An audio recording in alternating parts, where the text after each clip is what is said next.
He paid for out of this one. Yeah, well, that's right. We're going to have to get him some. I was holding Bob's hand back in. I ain't sitting back here with him. Hey, I sleep with him every night. You can have him all day. The only thing at you and holding my hand. The only thing that saves me is Dennis is between us. We just left our camp turnoff and we're just entering the national park.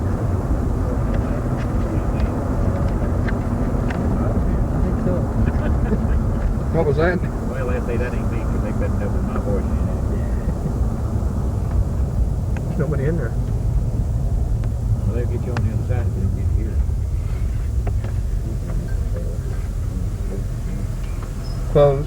Pass on through. Is that right? Yeah. Just close. Pass on through. We'll look for a little park service sign that says 11. That's where we're taped. Or anything that says Farview Curve. We won't bring you back to I'll lie about my age. That get us at the other end. I'll tell you what, Joe, I was first, and I thought my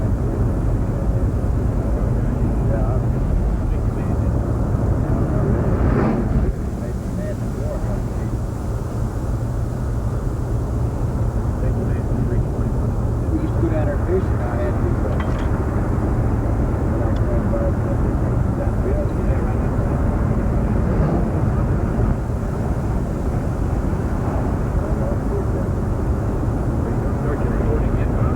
Well, we don't know when or how.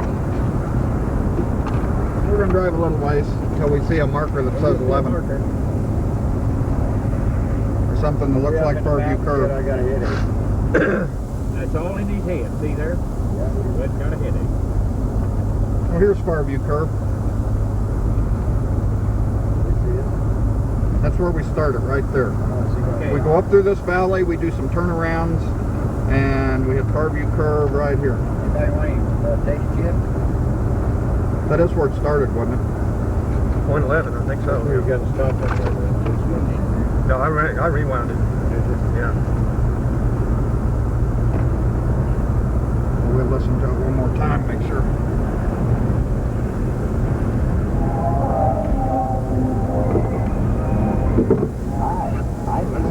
Your auto tour guide. Give me one of those steps together. Start our trip through Rocky Mountain National Park.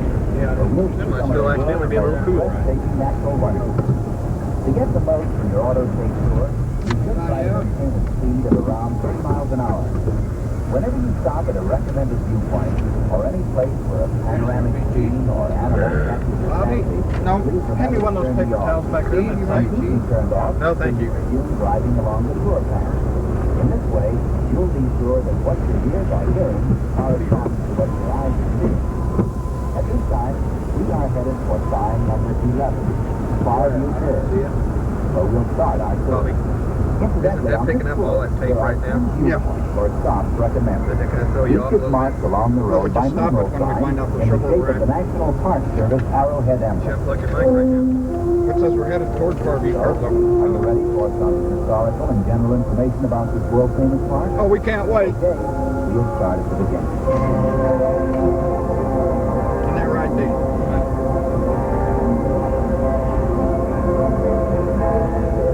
Rocky Mountain National Park was first opened in 1950.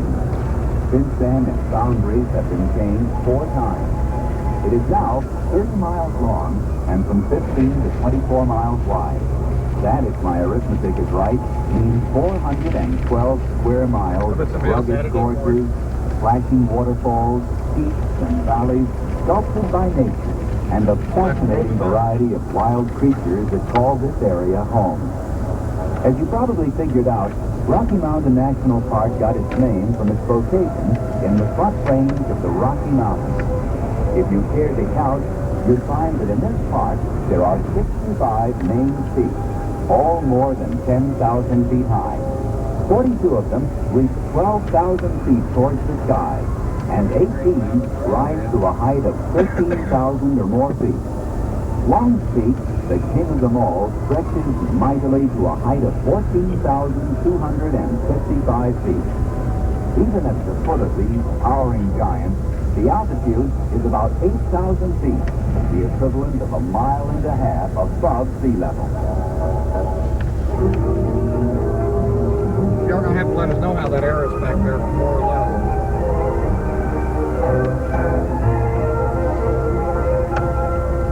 The road we're on now is the famous Trail Ridge Road. By the time you reach the other end of this road, you'll have experience driving at an elevation of 12,183 feet. It is the highest continuous automobile road in all of the United States. Before it was a paved road, it was a trail used by the Ute and Arapaho Indians. Speaking of Indians, it's believed that the first Indians reached the vicinity of Rocky Mountain National Park between 10 and 20,000 years ago. Exactly who these first comers were is not yet known, and the only evidence of such early existence comes from some artifacts recently found in the park. These artifacts have been estimated by archaeologists to be about 8,000 years old, and it is generally believed that this is far from the earliest civilization in the vicinity. At the time the Ute and Arapaho Indians were using this trail for hunting expeditions, there were numerous Indian trails here, but only 3 stretched across from Estes Park to Grand Lake. Those trails were called Dog or Fall River Trail, Big or Flat Top Trail, and Ridge or Child's Trail. The first 2 were shorter, but more dangerous routes to travel. Child's Trail was longer, but easier to follow. The present Trail Ridge Road, the one you're cruising along now, follows practically the same route as the original Child's Trail. Trail Ridge Road, started in 1929 and completed in 1932, is a little more than 42 miles long. It was possible to build the road in this 4-year period because of extremely mild weather conditions.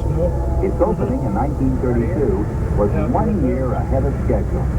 The cost of building this road was about $50,000 a mile, a real bargain by today's rate. Pioneers were slow to settle in this region. Neither Pony Express riders nor cattle drivers came here. There were some explorers and French-speaking trappers, but the first known white settlers were Joe Estes and his family. The next known settlers in the park were James Nugent, alias Rocky Mountain Jim, and Griffith J. Evans, whose home became the first shelter for tourists, such as the celebrated English authoress Isabella great-great-grandfather. Miss Bird's book, A Lady's Life in the Rocky Mountains, describes her experiences in Estes Park during the fall of 1873.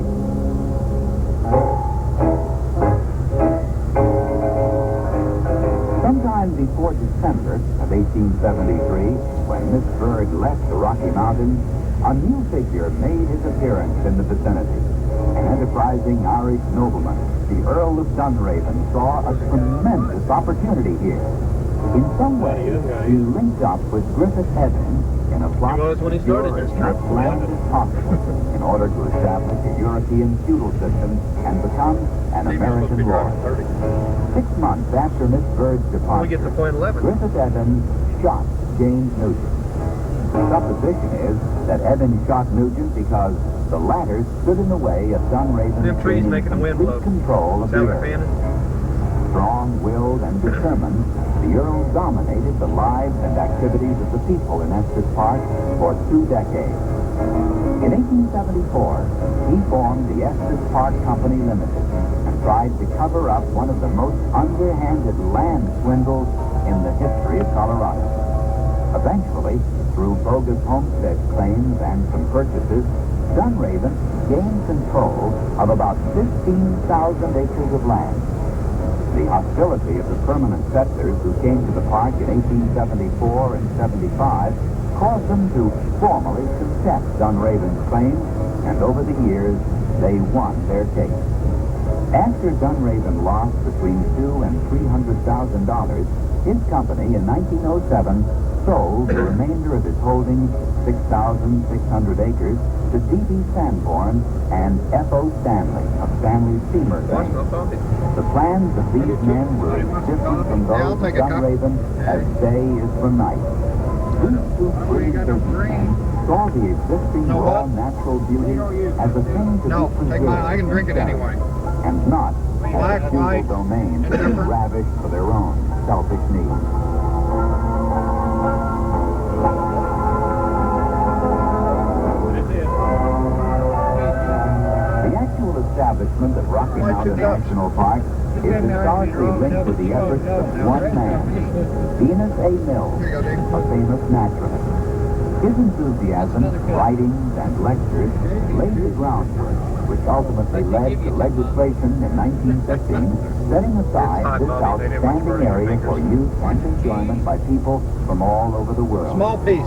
Imagine how Very Venus small. Mills must have felt when he participated in the dedication ceremony for Rocky Mountain National Park at Horseshoe Park in September. You notice there's no scraping poles they've got up already?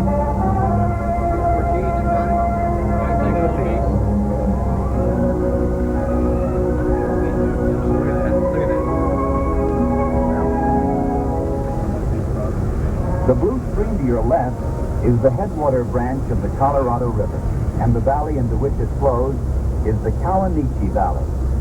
The naming of this valley, incidentally, is a perfect illustration of how it confused the public by changing names. before we got there. Its workaday name was, and is, the North Fork Valley. A pretty perfect name for a valley located in the North Fork of the Colorado River. We haven't even got to where the tape starts yet. Wrong. I think we have. When the I park think it was started being before we ready for started. its initial opening, Yeah, it says we're the going to Colorado point one. Geographic Board must have decided the valley needed a more colorful name. So, in they came with Yeah, a that's what I bag think. full of Yeah. Arapaho I think we Indian started the words tape at the they right time. settled on and recommended it to be called Hakihana Valley, meaning Valley of the Wolves. Hakihana was also the name of an extinct tribe that lived with the northern Arapaho Indians. Confident that the name would be accepted, R.B. Marshall printed it on the first map of the park, published in 1915 by the Denver Chamber of Commerce. Meanwhile, the Colorado Geographic Board had a change of mind and decided to call it Kawanichi Valley, because that name was, in their words, somewhat more pronounceable. Perhaps so, but it wasn't even a real word. You never have to This take it all the way invented through name here. was derived from You mean taping it? Kaonachi, I don't know an if we won here Arapaho or word. but David So showed while me. the first and authentic map of the new Nice park Colorado River. identifies it as the Hakihana Valley, and locals call it North Fork Valley, its official name today is Kawanichi Valley, a loose translation of an Arapaho word meaning coyote. There are, of course, a good number of coyotes in the valley and throughout the park I see even it. today, but they're more frequently heard than seen. If you haven't already heard their wild, eerie yipping sound, you'll recognize the coyote yowl when you hear this. Heard that last night. Did you hear something last night? When the last night was Shy and elusive by nature, coyotes are You heard accustomed a to an single sound last unmolested night. They were existence. crying a They couple of nights withdraw when before. approached closely and are adept at disappearing swiftly. Other animals who live but are seldom seen in the park are bears, bobcats, cougar, and foxes. Occasionally, a bear makes an appearance on a You can put that, campground at night. that screen up if you want to A see bear how which has become adjusted to life among humans, like those in Yellowstone, can be a nuisance, may even be dangerous. It's fortunate in a way that we have so few of them. If you should see a bobcat, it would probably be along the roadside at night. Fox are extremely rare on the east side of the park, but appear in some numbers along the Kawanichi Valley on the west side. And the cougar, or mountain lion, can usually be counted on to disappear when people are around. It seems almost pointless to tell you this, but in case you were worried, I want to assure you there are absolutely no poisonous snakes in the park. In fact, the only snake in the park is the perfectly harmless garden Colorado snake. River Trailhead. The garden snakes up here? I'll be darned. Don't have in Minnesota. One of the most interesting stories relating to the era of the roaming Indians is the tragic massacre of the Ute Indians on the shores of Grand Lake by the Arapaho tribe. How much of this is poetry and how much is fact is hard to determine. But this is the way I heard it. Trail down there. Many moons before the white man came here, an unexpected violent storm came over Shadow Mountain, terrifying the youth encamped along the north shore of Grand Lake.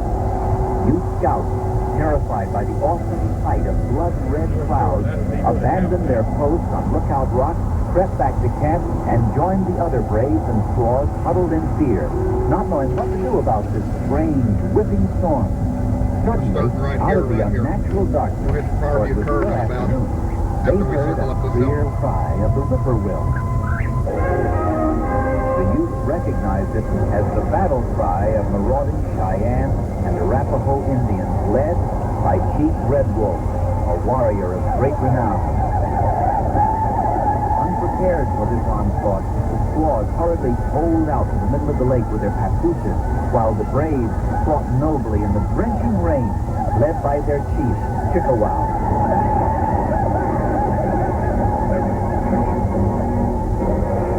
Close to 80 youths lay dead as the two chiefs engaged in mortal combat. When Red Wolf's spear was shattered, the valiant Chickawaw refused to fight an unarmed foe. He cast his spear to the ground, and both drew their hunting knives and continued the battle.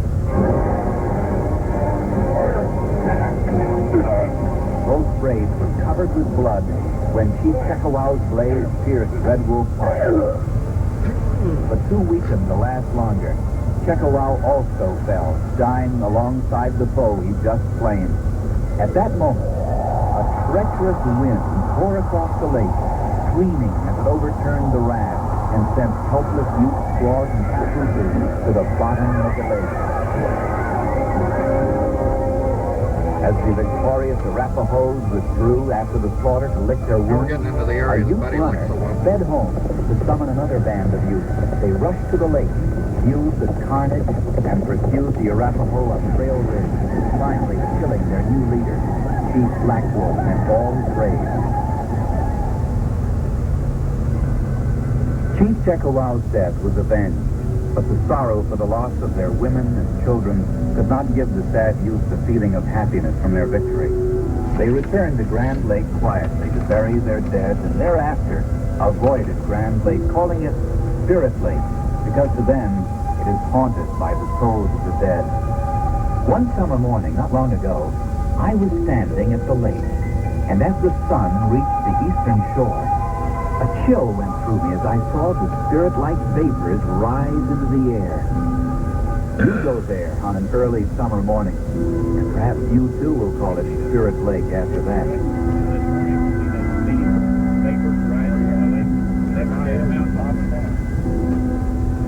But it ain't chewing gum.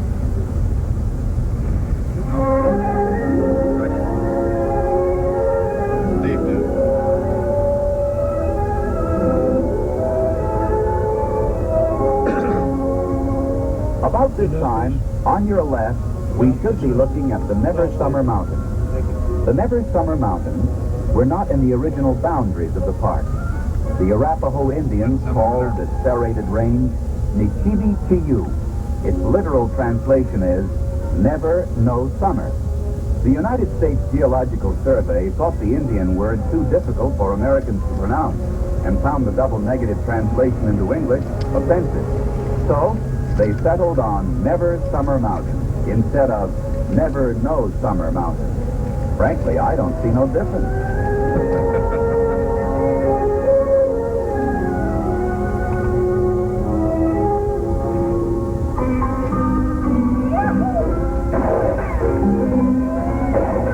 Along this road, there's a trail which will take you to an abandoned mining town. What happened was, during the 1880s, a mining boom in the west side of the park led to the establishment of Dutchtown, Teller, and Lulu City.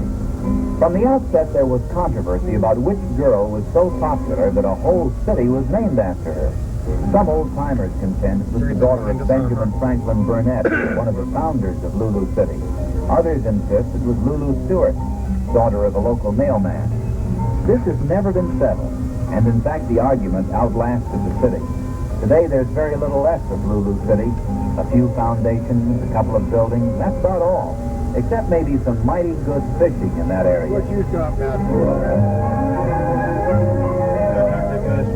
Have you noticed along this portion of Trail Ridge Road, there are several trailhead markers and parking areas where it's possible for you to leave the car and take a hike?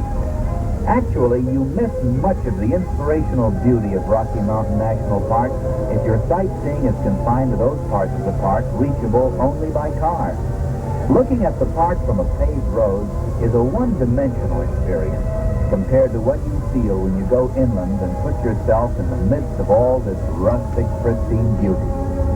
There are over 300 miles of trails in the park. Most of them can be traveled by horseback, but a few trails leading to more remote areas are suitable for foot travel only. Horses may be rented at hotels, lodges, and camps near the park. Several campgrounds within the park accommodate visitors who want to live outdoors and closer to nature. The major park campgrounds are at Moraine Park, Glacier Basin, Aspen Glen, Long Peak, and Timber Creek. And if you're thinking about staying in a campground tonight, Timber Creek is closest to where you are right now. The campgrounds all have fireplaces for cooking, but wood gathering in the park is prohibited, so you have to bring in your own wood. They also have sanitary facilities and water. House trailers are permitted at most of the campgrounds, but they must be self-contained since there are no sewer or electrical hookups available and no direct water connections. Pets, such as cats and dogs, must be kept leashed or confined and are permitted in the park only in areas where vehicles are permitted. So Fido is going to have to forget backpacking the Rockies this time around. The cabins you see along this road are private in-holdings claimed before the park was established. There are some private roads leading to private homes on land that has not yet been purchased by the government. Several years ago, there were many more of them than there are today. Before Rocky Mountain National Park was officially established in 1915, some 11,000 acres, which make up the park as we know it, were privately held. Are we ahead on the discussion there? You kick that tape out. Geologically, Rocky Mountain National Park is a constant reminder of the overwhelming power of nature. Just got to catch up. What carved the magnificent mountains of the Front Range? What caused the smooth and gentle slopes of Trail Ridge, the U-shaped valleys, the up-tilted rock strata? It all started maybe 100 million years ago when a great sea covered much of this national park. Subtropical forests lined the shores. Animal life consisted of giant reptiles in the sea and on land, and flying reptiles in the air. As these animals died, their bones and remains fossilized and became trapped in sedimentary layers of sand and silt brought down from the low hills. The sand, silt, and mud hardened into rock layers of sandstone and shale. All this took centuries to happen. Then, suddenly, great forces within the earth caused a gigantic lifting of the land under the sea. The land buckled, and the old sea floor was uplifted and formed a long range, looking something like a wrinkle in a continent. Rock layers were fractured, and the fractures became full as the rock layers slipped or were thrust along the fracture zone. Through some of the fractures, molten lava... That's Buddy hiding around the corner.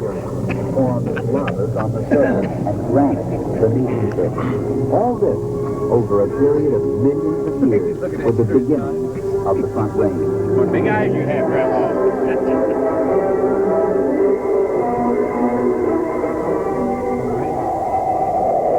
As time went on, this highland was slowly worn down by water.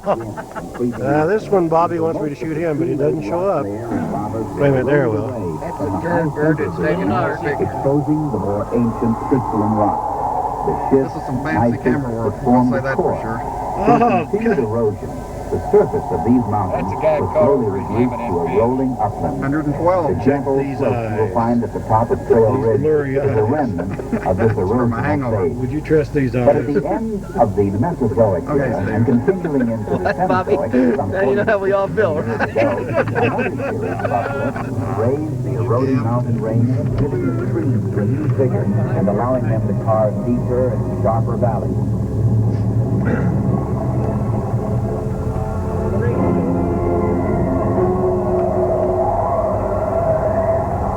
million years ago, the climate grew colder and the ice age began.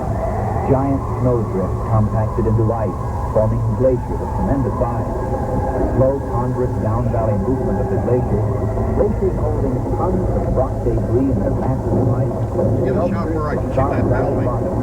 As the glaciers moved down the valley, loose rock material carried by the ice was deposited along the side, forming lateral moraines.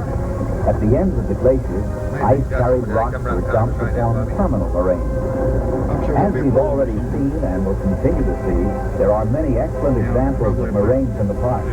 Other evidences of glaciation, such as ice-polished rocks, erratic boulders, and marks called striations, can be plainly seen in many places. There are many fine small glaciers or glacierets in the park, but for obvious reasons, no trail or road has been built close to them. The earth history of Rocky Mountain National Park is truly a story of gigantic earth movement, eons of building and wearing away. As nature continues to alter and redesign our earth, no doubt thousands of years from now, Rocky Mountain National Park as we see it today will look entirely different.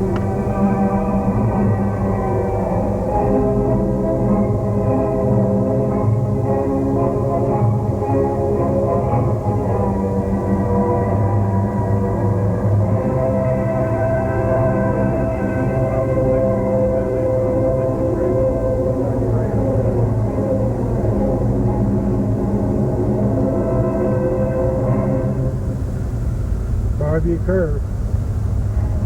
Yep.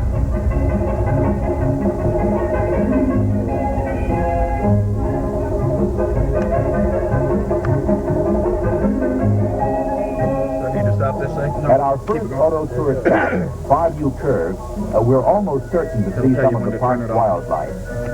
In fact, I'd almost bet that we'll be greeted by chipmunks and golden-mantled ground squirrels.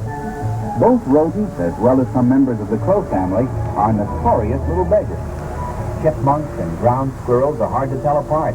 Both are reddish-brown above, with white underparts, and have 4 white stripes running along their backs. Both sound like this. The main distinguishing feature is the very definite, very visible white stripe across the face of the chipmunk. As for the members of the crow family, here is the sound by which you can identify them. It is the sound of the Stellar's jay, the gray jay, and the Clark's Pulling nutcracker. up around the The curve. gray jay, sometimes known as the Rocky Mountain jay or camp robber, has a dull gray body, light gray head, and short bill. It pals around with a Clark's nutcracker, which has a longer bill, light gray body, and white patches on black wings and tail. The Stellar's jay isn't so common at Farview Curve. You'd recognize it by its rich blue wings, sharp crest, and saucy manners. All 3 birds are about the same size. And this is Farview Curve. Wow, beautiful. Across the Kawanichi Valley from Farview Curve, on the slopes of the Never Summer, is a cleared line that appears to be a roadway. Actually, it's an irrigation ditch which carries water from the Pacific drainage slopes and empties it across the Continental Divide to supply irrigated lands on the eastern plains. Built over 75 years ago, the 14-mile ditch helps the farmers around Fort Collins who need it in late summer for the last irrigation of the sugar beets.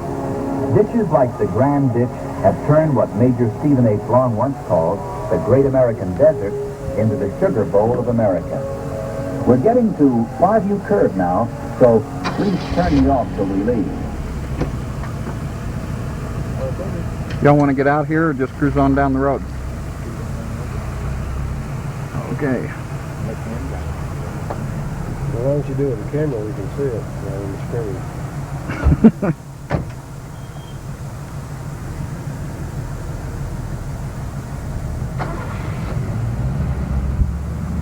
Well, Steve, I'm ready to cruise too then. Okay, okay. We're back on with the tapo machine.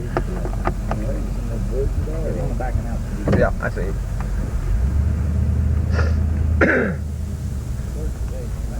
Somebody in that car was saying they're going backing out, Eric. Is he going down or uphill? He's going downhill, isn't he? Okay. Let it go first, he's going to go up.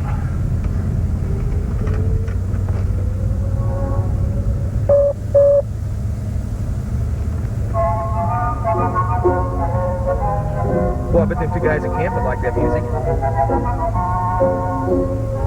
We're leaving Farview Curve, heading for our next stop, the Continental Divide. Those distant mountains to the south are members of the Gore Range. The slope just to our right here is Jack Straw Mountain. Oh, wait, where are they? Right over there, look at it. To the south? Later commercialized and called stick. We don't know which way south is. Tossing many slivers of wood into a heap, then delicately trying to remove one without disturbing the other. This mountain looks like a giant game of jack straws, with its dead trees standing upright or crazily jumbled as they were left by a fire in 1872. It's believed that this fire was one of several set by the Ute Indians to drive the white man out. The white pioneers were killing so much game that the Utes feared their source of food would be exhausted. After some important powwows, Chief Colorado, the chubby Ute leader, set fires designed to burn the settlers' homes on the eastern slope. The story is that the wind changed, blew the fire to the timber hills where the Utes lived, and destroyed their entire settlement.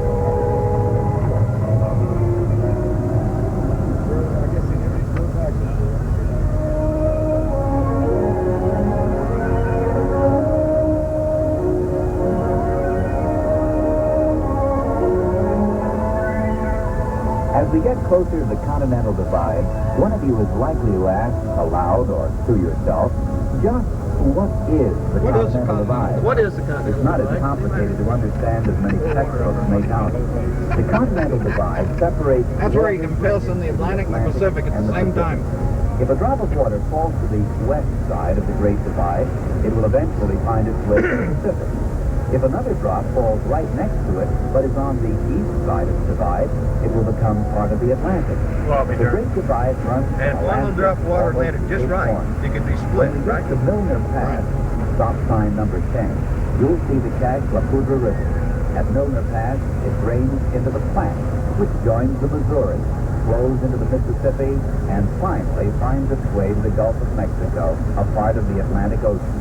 On the other side of the divide, Beaver Creek drains into the Colorado River, which flows through Grand Canyon National Park and spills into the Gulf of California, part of the Pacific Ocean. So, now you know what is meant by the Continental or Great Divide.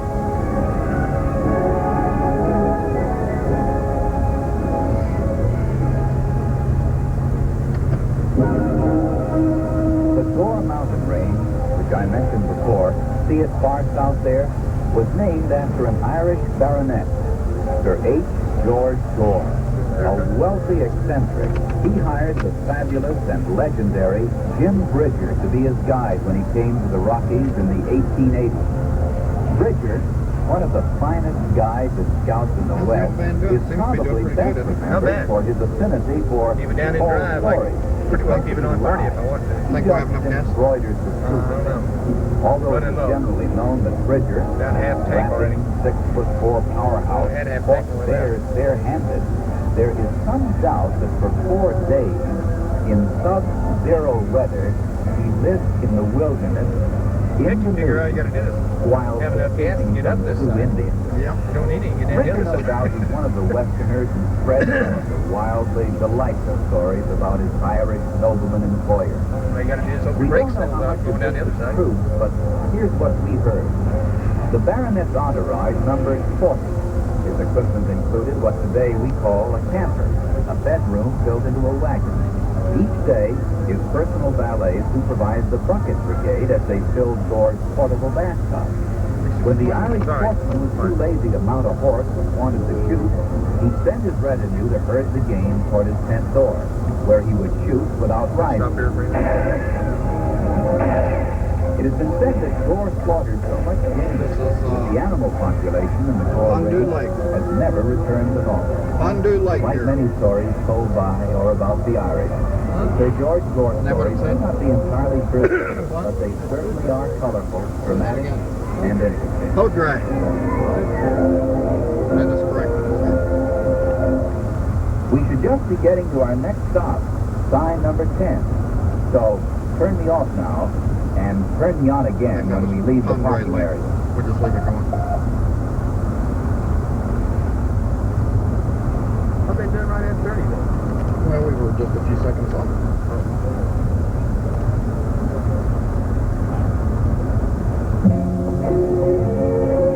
I haven't seen any signs of you. What? Signs? This section of Trail Ridge Road is a popular spot with mule deer and American elk, and you might see one, or a herd, especially towards evening.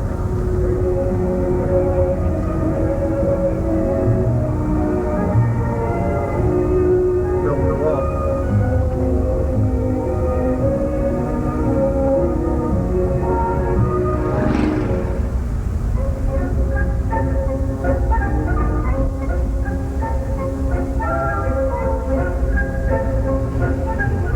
Because of the abundance of moisture here, wildflower gardens of rare beauty burst out in these forests during the summer. Here, the Blue Rocky Mountain columbine seems to flourish best. The imagination of the Indians wove this striking flower into many legends. One of the most popular is attributed to the Ute Indians, and it goes something like this.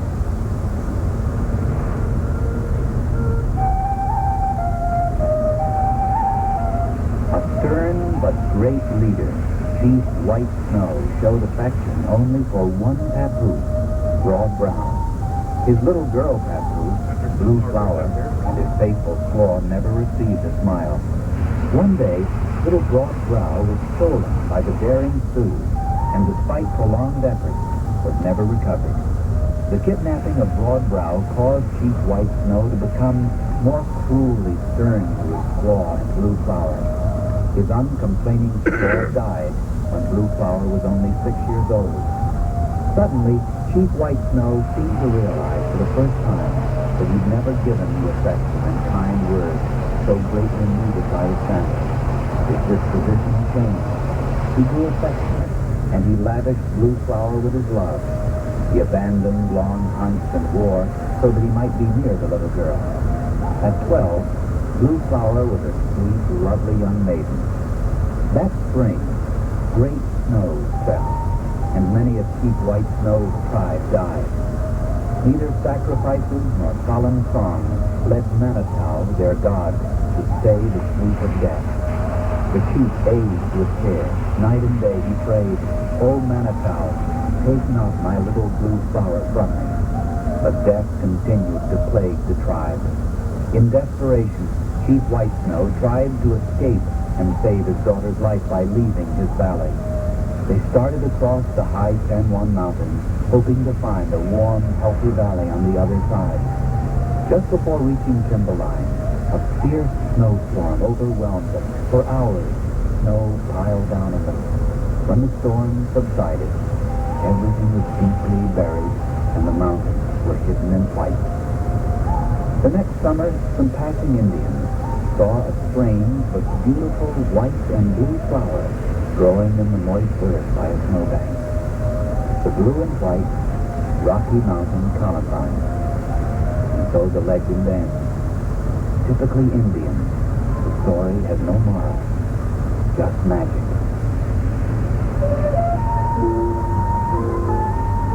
Sounds to me like that's a pretty good moral. Don't take out the store. You end up with a flower. Actually, over 750 plant varieties have been found in Rocky Mountain National Park. Many are lush and colorful and so admired We're about to that hit they've the been tree domesticated by line here. commercial nurseries. Seeds and directions for growing these plants in your garden may be obtained commercially. So, no matter how tempting it is, please don't pick the flowers. Park rangers strictly enforce regulations prohibiting the picking, defacing, or destroying of all park foliage.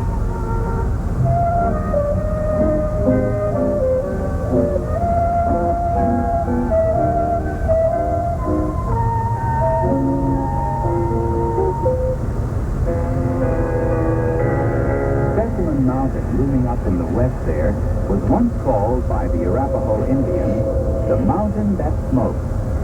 Since geologists doubt that any Indians were around when this mountain of volcanic materials was being formed, it's a little hard to understand where they came up with the name.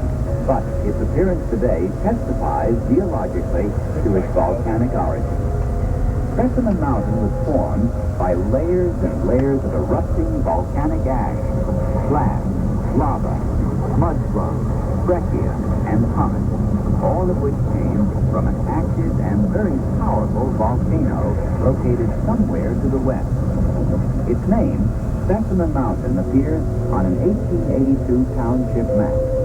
The specimens are gemstones, opals, agates, chalcedony, and black obsidian. Don't try to collect any of these as souvenirs. Collecting is prohibited in national parks, so that generations to come will be able to share the same natural wonders that you have seen. Try to tell me if you found an opal laying on the ground over there, you'd walk off with it. Yeah, right. Another mountain we'll see from Medicine Bow Curve is the one we call Medicine Bow Mountain. It stretches into Wyoming. But in that state, they call it the Snowy Range, because the 10,000-foot peneplain of the Medicine Bow Mountain is topped by a range of crystalline quartzite that glistens like snow.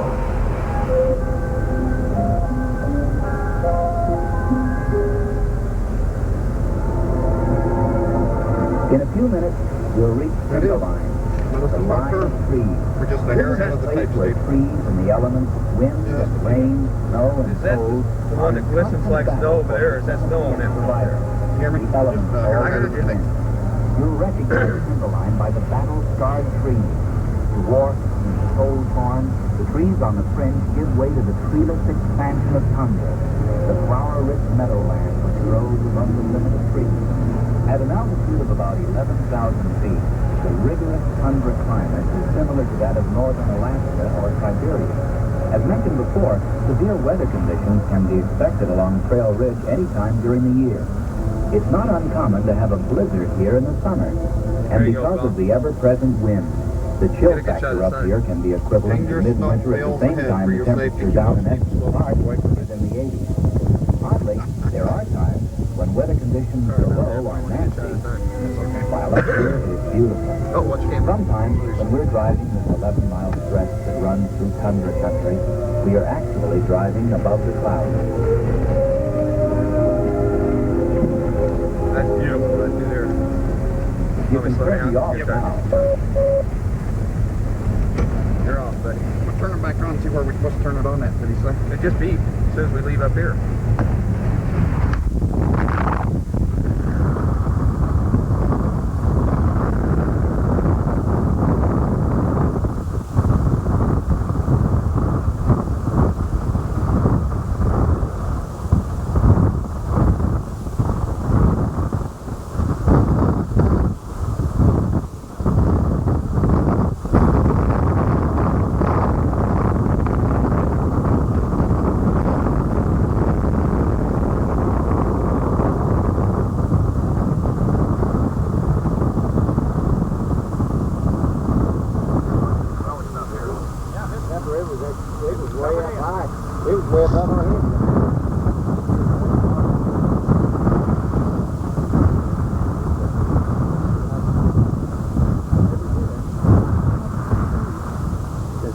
Snow was up above these posts. Yeah.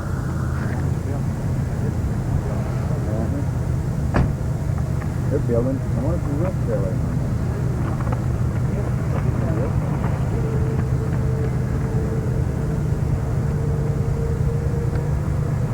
With any luck, that's the road we'll get to come up over there. Get to come up.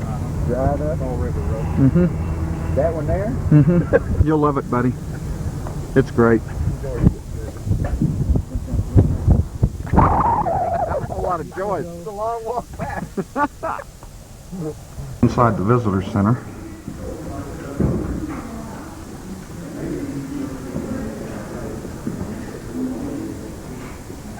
You'll see there's quite a little bit of snow there.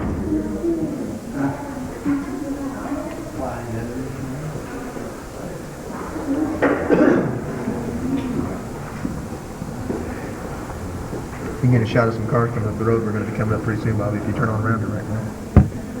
And we're talking about Old Trail Ridge Road. Up to the next one.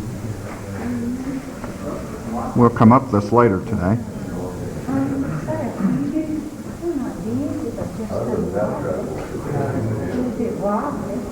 That's Old Trail Ridge Road. Quite a drive. Buddy's just dying to go up it. That's Fall River Road. For Fall River Road. That's right. We probably wouldn't have come up with it if Buddy hadn't wanted to so bad. See that car just went off that bank down there? That embankment? I might stay in that old cabin down there. We make it that car. There's a whole bunch of cars going up it. Beautiful drive. Now they won't be able to go because there's too many cars going up it. You got to There's no way go. coming on nobody that mountain a hole quite a bit. That's snow right there to your right. That's what it is. Signs of things to come. There's a snowbird. There's a beautiful valley right through there. That was made by a glacier hundreds of years ago. The road runs right up this valley. Is all that the same road down through there? Mm-hmm. Is it? That you wind around up? Mm-hmm. Well, where'd the dude come out in another place? Or did he go back? Or did he go back down there? Is there a lake down there? Oh, there it is. There's some lakes. Little, let's see. No, that's just a little video. That ain't even a lake. Down there? Yeah, look there. Swing over and get the rock cabin. That everybody's pointing out. I'll head over there and get it too.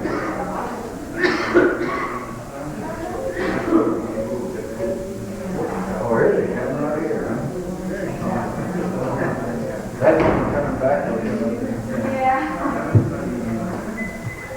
This is the inside of the visitor center.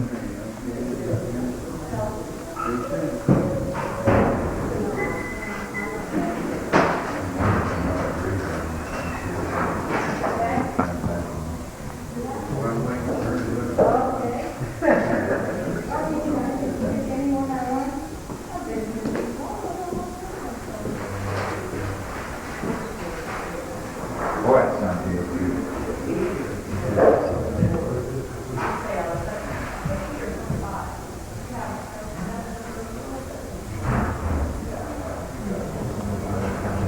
There's an old cabin that, according to the book we read, people lived in when they was digging snow out of the road back in the olden days.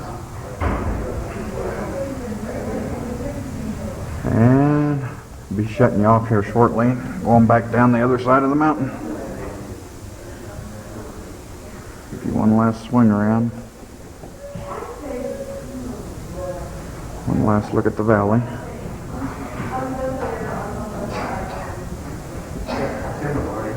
140 years old. One next to it, that big around there, 65 years old. They don't know what difference in the way that.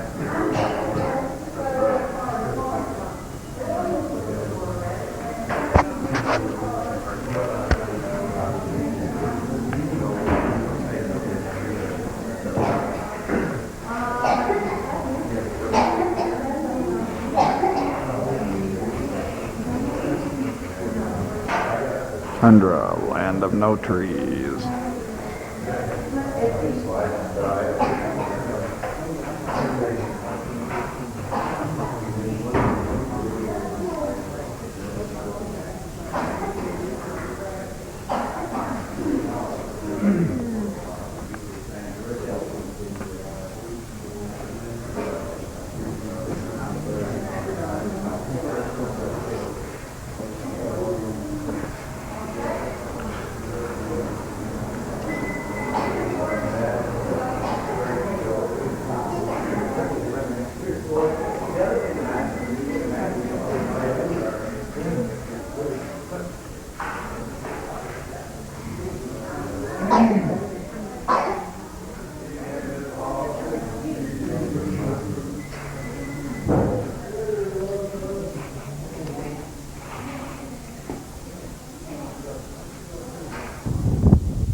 Uncle Bob and I have decided to kill ourselves, and we took the trail all the way to the top, and we're looking around right now from the top. What I feel is probably the highest thing in the world. Neither one of us can breathe. But you can see that it's just fantastic up here. These guys told us it weren't worth it.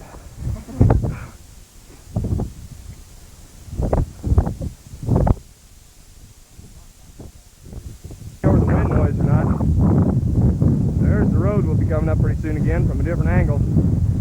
Right down there is a little wooden shack that I don't know who stays in it, but they're better than I am if they can stay up here. Cause it's darn cold up in this part of the woods. Swing around here a ways.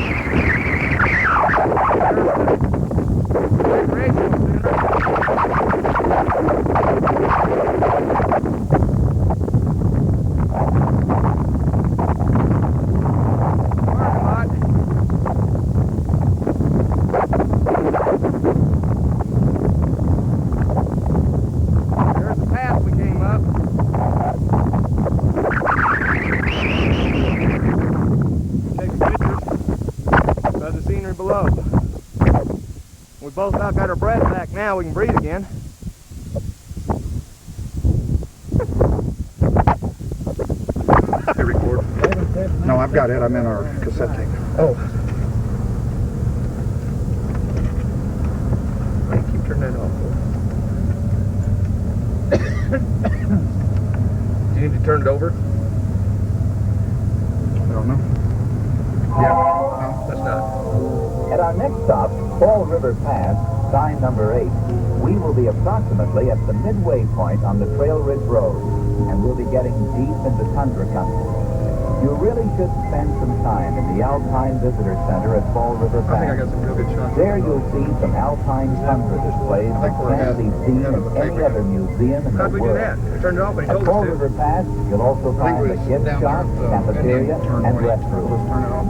From the parking area at the pass, you'll be able to get an excellent view of the Saying it's ahead of us headwaters of or we're the ahead of Fall it? River It's ahead and of the us. old Fall River No, Road. wait, we'll This old road, I'll tell you more about it later, joins the road we're on just we're ahead of beyond the the tape. Alpine Visitor So if we drive Center. slow, it'll catch up. In a second, you can turn me off. After you do, Because there's only about 100 feet over there. to side Oh, 2. flip me over. Just follow directions on the cassette. Then, when we leave Fall River Pass and you turn me on again, we'll be ready to continue our auto tape tour.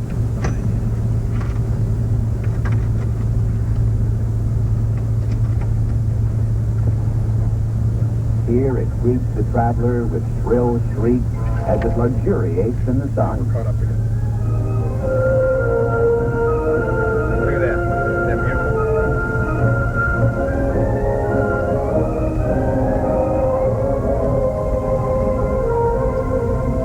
During the summer, several species of birds take up residence in the tundra. But they're too Oh, my ears chicken hurt. or too self-indulgent or too smart to stay through the frigid winters. Only the stoic white-tailed ptarmigan Anybody want to makes drink a it tea? year-round resident. Pretty good These tea. alpine grouse and mottled brown in summer turn pure white in winter. And because of this natural camouflage, Wish I'd they thought that seldom would be show another. alarm or fear when closely approached. From Rock Cut Parking Area, you'll get a magnificent view right here. 2,000 feet down You wanna stop? into Forest Canyon, Take it over. across into Gorge Lake You might try Canyon, to swing over. east along the Continental Swing over and Divide, just drive and the through real Never slow, Summer okay? Range.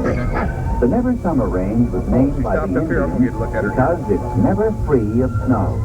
A beautifully simple and logical name, isn't it?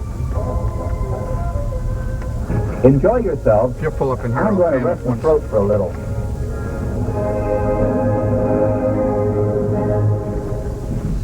Now turn me over sideways, Steve, and I can just hang out the window. Oh, I'm sorry. No, you know. You did a good job. I was just changing.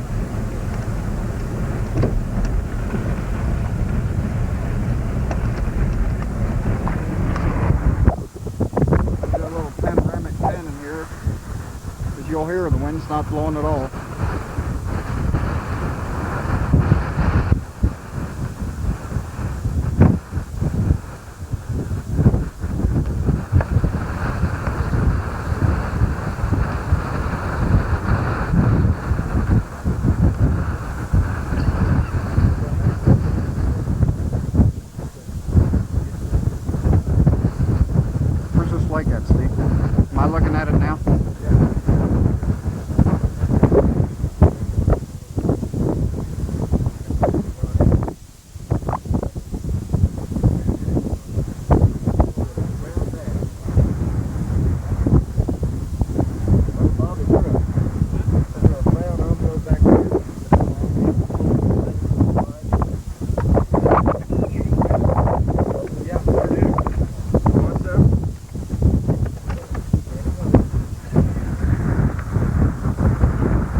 What's on top of that roof bouncing something down?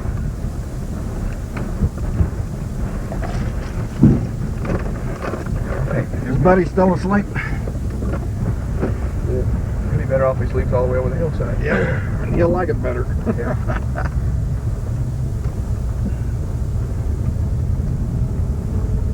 He can watch it on TV later on and enjoy it a lot more. Well, we haven't quite topped out, just a little bit more. Tape.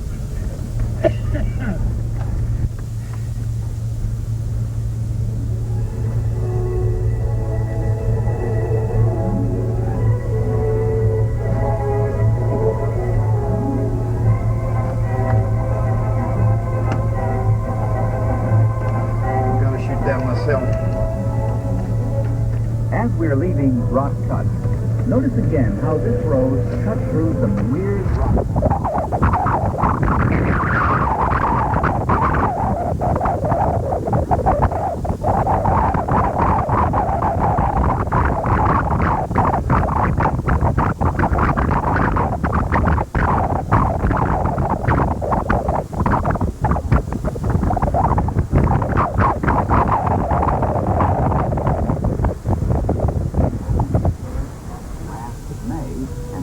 Open for travel until the end of October. Sometimes an early snow will close the road for travel before that time. The opening of the road symbolizes the meeting of east and west. National Park snow plows and snow clearing crews work for several weeks clearing the road, starting at East End Road. Finally, on the appointed day, cars travel from Grand Lake on the west side of the divide and from Estes Park on the east side and meet at Fall River Pass if weather and road conditions permit. Here, the barrier ribbon is ceremoniously cut and the road is declared officially open. You know, that would be neat to be here when they do that. Yes, it would. Incidentally, I didn't mention when I was talking about birds that there is one species that breeds only on the high mountains of Colorado, the brown-capped rosy finch. Ornithologists from all over come here to observe them in their natural habitat. Have you ever met one of those? Nesting in cliffs A ornithologist? above tree lines in summer, they band together in That is what he said, wasn't it? I think that's what he said. Ponderosa forest for the winter. Another Y'all bird ever met one of them? in the tundra is the water pippin. Ornithologist? Small ground bird tell me if you whose want white bordered tail I is will. almost constantly wagging. By late August, they abandon the high altitude and don't return until the following June. At Forest Canyon Overlook, our next stop, a 5-minute walk along an easy path will reward you with another breathtaking view into the depths of Forest Canyon and across to the rugged walls of Hayden Gorge. When taking your walk, I'll stay here to wait for you. Be sure to stay on the path.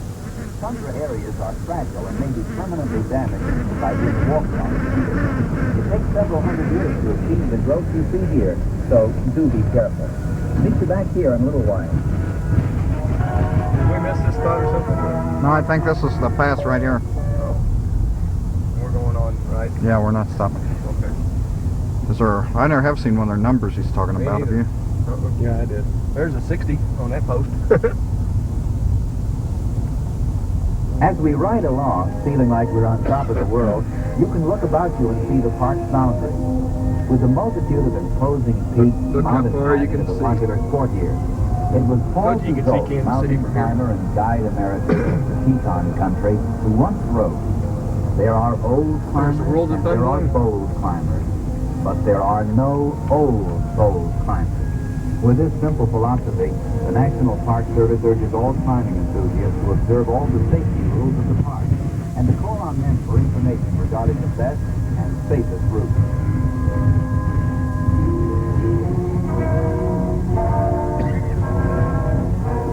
In addition to the beauty of the tundra, the superlative views stretch out to the south across Forest Canyon, including one of majestic long peaks.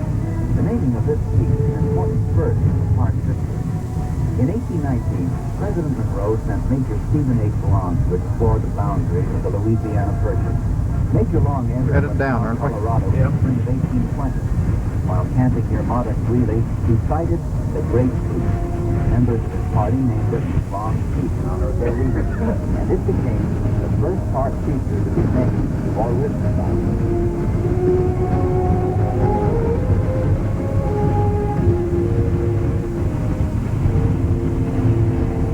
As we continue down, we're coming to the end of Concert Hunter, and we'll soon be back in the forest area. Notice how the trees grow near the upper limits of this region, twisted and grotesque, often flat and round-cutting. They fall behind boulders. This is characteristic of all alpine mountain climbing. Such trees are often called struggles, a German word for fallen trees. While the fruits of pine are the most common in this area, the limber pine is the most interesting. It's the only five-needle pine in the park. Near tree line, it's easily identified by its distorted, twisted, ragged appearance. The name limber pine comes from the ease with which the branches can be bent without breaking. Its cones are often 6 inches long, the largest of any conifer in Colorado.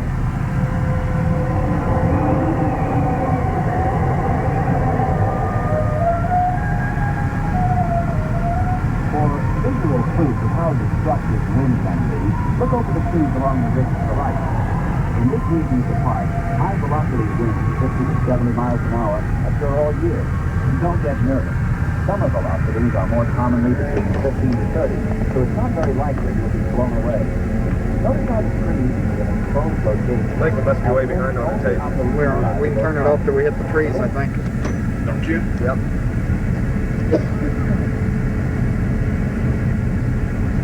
I can speed up. You want that? Yeah, it's ahead of us now. That's not doing any good. Just that wind's about to. I know that wind's about to tear me up. Swing low, Oh no. sweet chariot. Every time I put that camera up, you pan around the corner and there's a beautiful view. I'm sorry, Bob. I'll quit going around corners. Would you? Here's where we stopped last year and almost got a picture of that big old furry ground squirrel or whatever, wasn't it? Yep. Up here's where they started using kerosene or oil. Richard, up here, they don't use any water in the bathrooms at all. For flushing and all that. It's, what is it, kerosene or something like that? I believe it's some kind of oil. It's oil. Used to flush them with.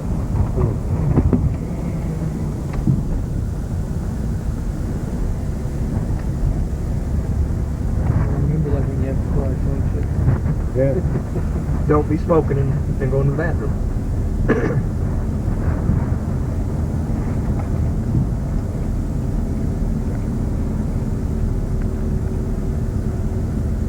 Maybe it's the next one down here we talked about. I don't know.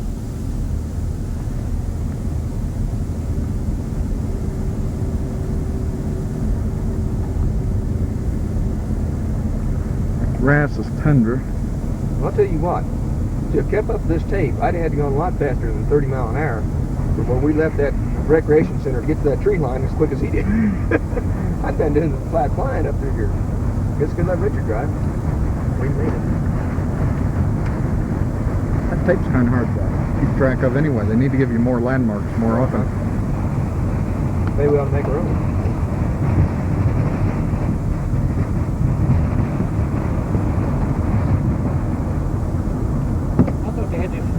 Numbered along here. They did, and I haven't, of course, I've been working the camera, but I haven't seen any number. I saw 2. Did you really?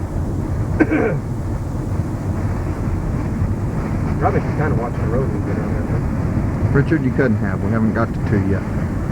Yeah, really. We're only 2.8. Boy, don't you know if a guy can put him a dish up around top of that thing, run his cable down the hillside, you think it's easy?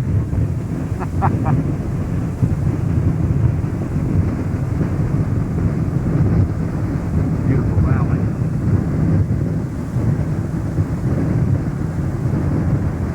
There's some birds flying up there, Bob, and you ain't getting no place. Trying to go that direction into that wind.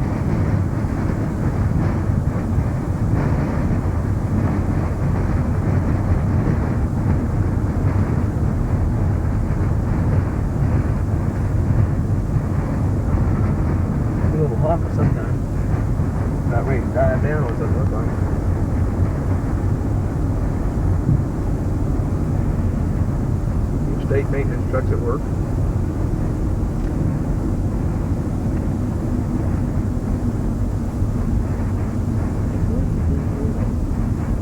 I'm probably happy.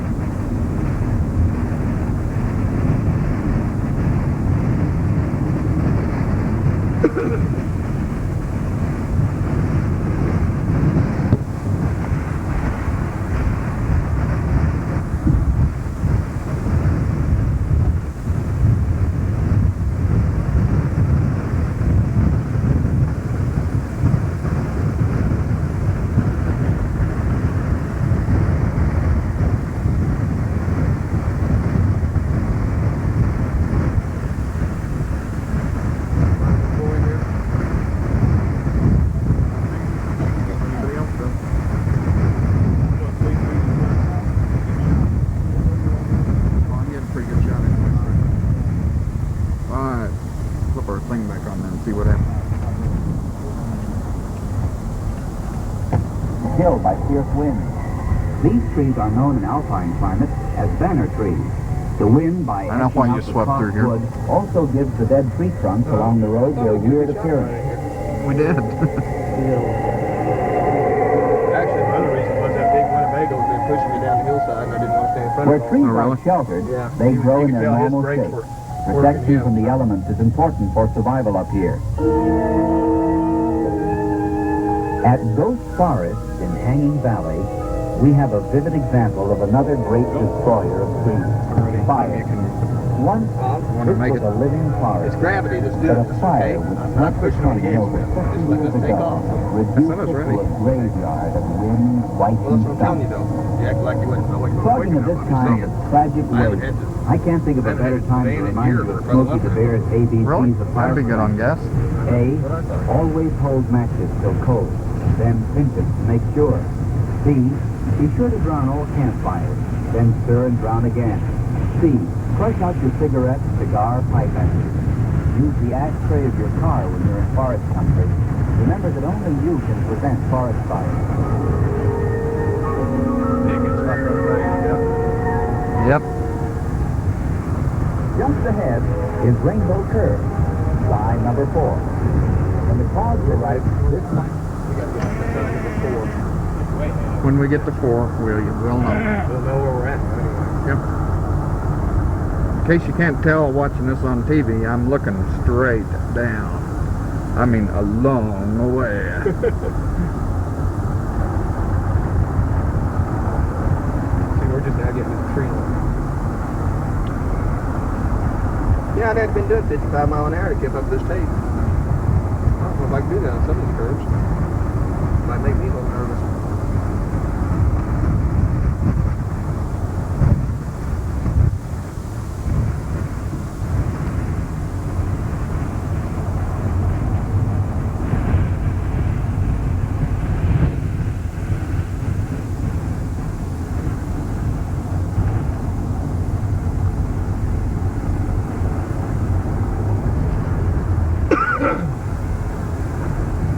Bus up here. Well, I bet them things really get this up and up.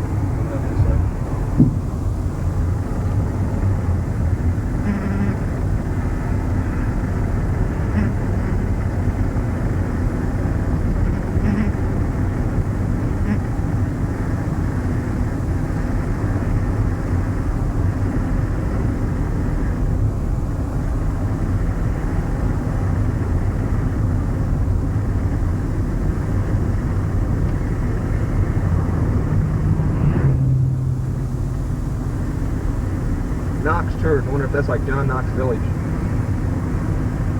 wonder if that's what that bus was from.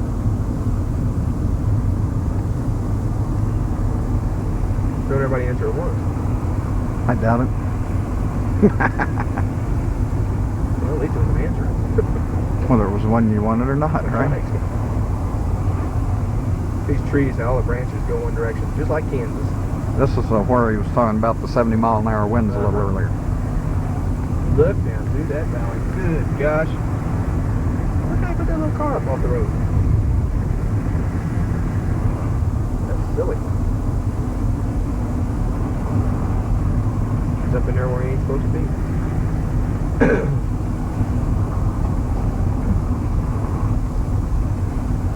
we dropped down just a little bit and we're out and back into You don't need oxygen mask anymore.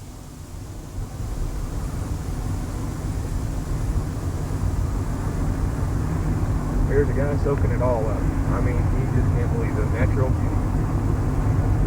Either that or he's contemplating suicide.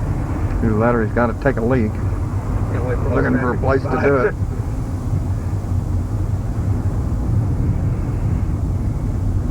Look on your side, Bob.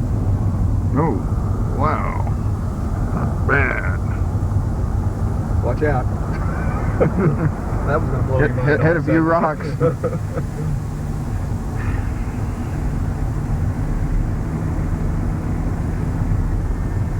Oh. Hey, my ears just came back.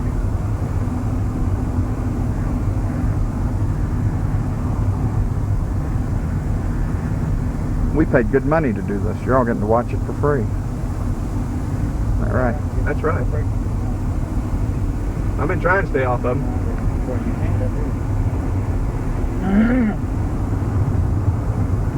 Wonder if that's ours or somebody else's. It's these. Oh, it could be somebody else.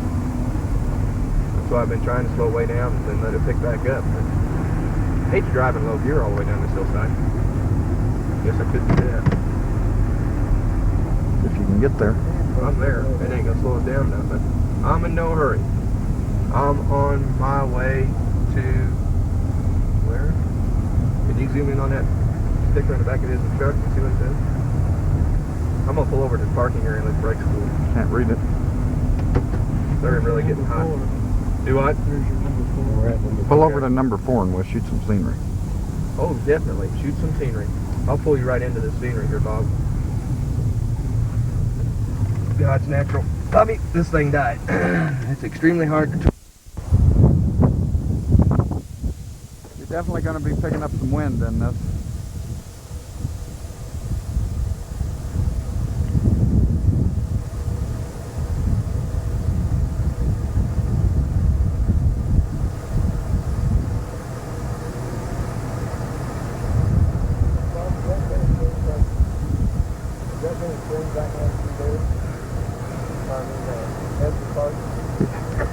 Down there's where the dam washed out. Yeah, it's pretty close.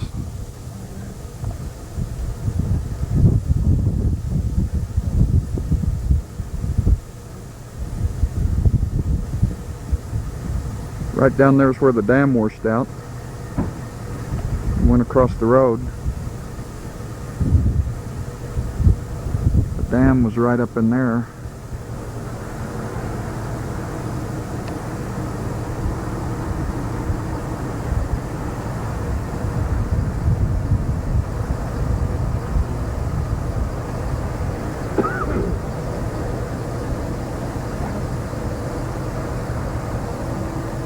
Some really beautiful scenery in that valley.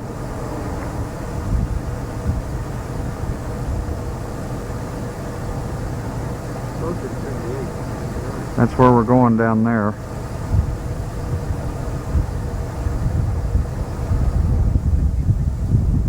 I know you're picking up some wind noise.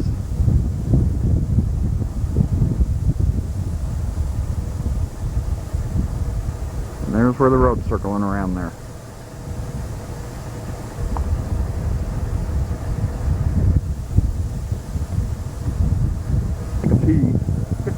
I said that's D, had to go take a pee. You're awful bouncy, by the way. You're jumping around like cinnamon in there. He's trying to ignore us, but it's not working.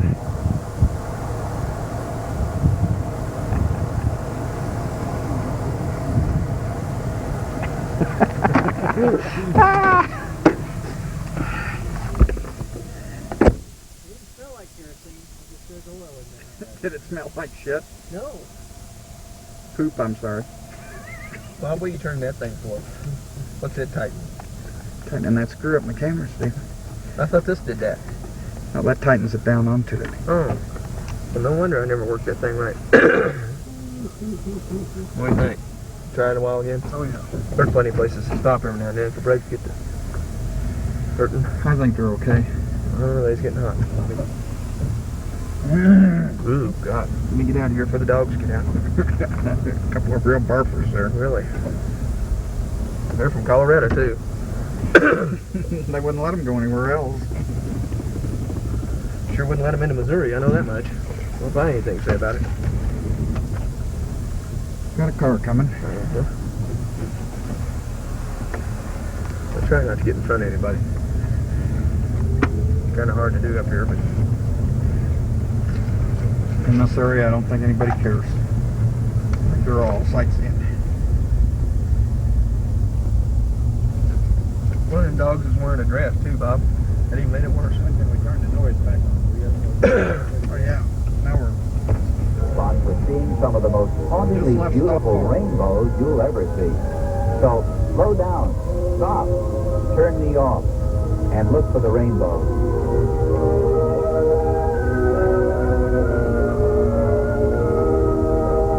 I never saw any rainbows, did you?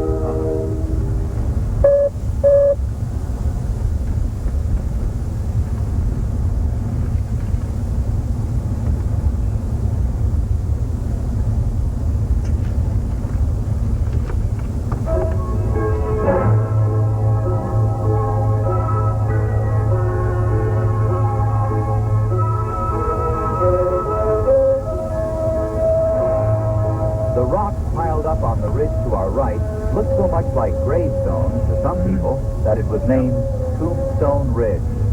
The name was popular in the late 1920s, and park officials considered renaming the road we're on and calling it Tombstone Ridge Road. While it's probably a more dramatic name than Trail Ridge Road, it's not exactly a pleasant or attractive name. As a matter of fact, in recent years, the name of the ridge itself, Tombstone Ridge, has become so unpopular that the Park Service now refers to it in several of their publications as Monument Ridge. So to all intents and purposes, I guess we can say that Tombstone Ridge is dead.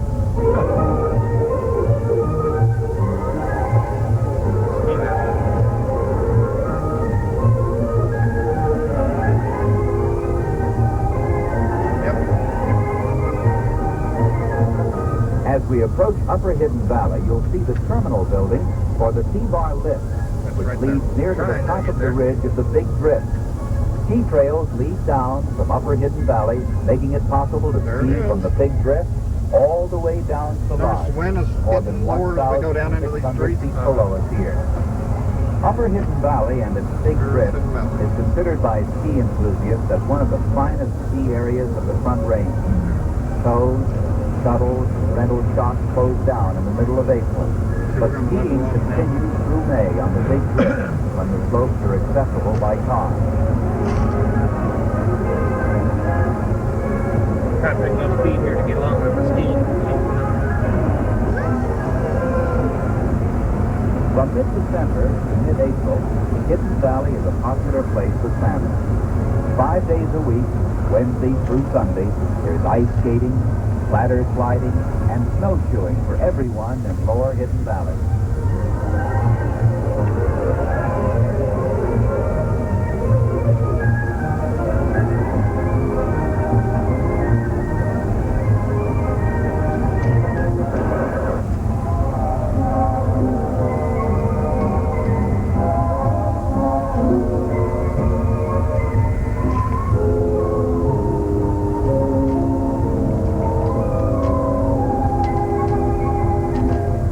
Information from the National Park Service about winter activities in Rocky Mountain Park.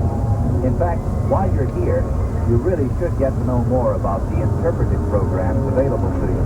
These free activities range from exhibits to all-day guided hikes into the rugged mountain wilderness.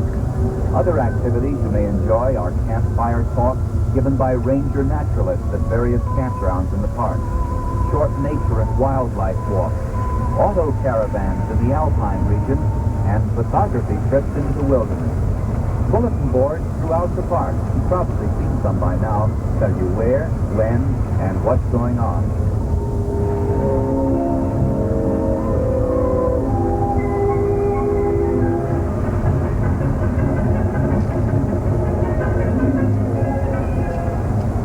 The woods around here are populated by many small animals. The The spruce squirrel roams both the lodgepole pine and higher spruce firs. Even in the bitter winters, this rugged, predatory little animal refuses to hibernate, and frequently, after a severe cold wave or storm, you can find the spruce squirrel running across treetops, hunting small birds which it will devour. Incidentally, there are 226 species of birds in the park. Most of them, like you and me, are just summer visitors.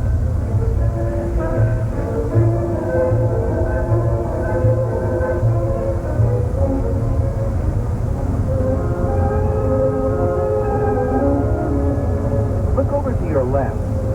Do you see a range that looks like an Egyptian mummy lying on its back? No? Come on, look again. It really does look like an Egyptian mummy lying on its back. Well, I haven't found that. That's why it was named the Mummy Range. Hays Peak, the second from the right, at 13,560 feet, is the highest mountain in the Mummy Range.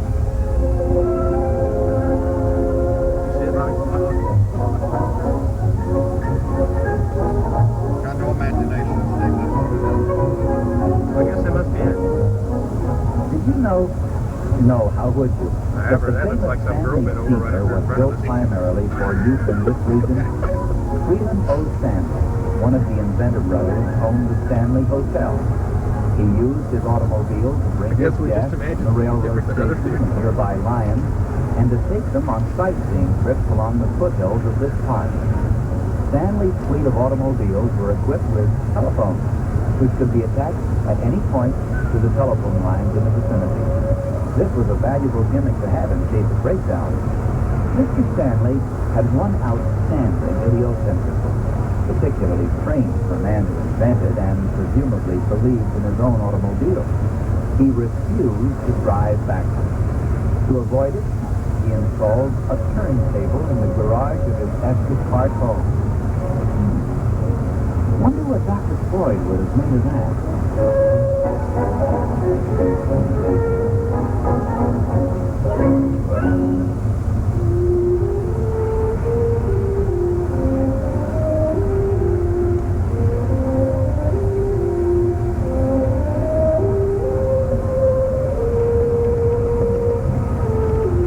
We're getting close to our next auto tape tour stop, Many Park Curve. The southeasterners, Okay. that sounds like an odd name. Is everything all right? It comes from the fact that from that spot, we get great views of the many meadows below. In the west, a mountain-enclosed meadow is known as a park. So, Many Park Curve. Get it? At Many Parks, you'll have a good opportunity to get a close look at some of the area's wildlife. Undoubtedly, you'll find chipmunks and ground squirrels hanging around waiting for handouts. I know it's tempting, but please, it really is against park regulations to feed them. That rule is for your protection as well as for the protection of the animals. At the parking area in Many Park Curve, you'll find a sign that tells you about the many wonders you'll see from there. That's it right there, I bet. Yeah, that's that. Running right along with the tape now, anyway.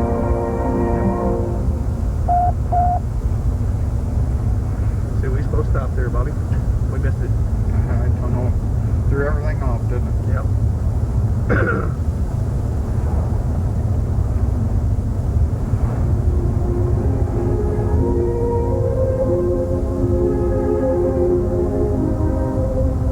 The trees you see to your left are lodgepole pines. As you can see, they have tall, straight, slender trunks with little foliage except near the top.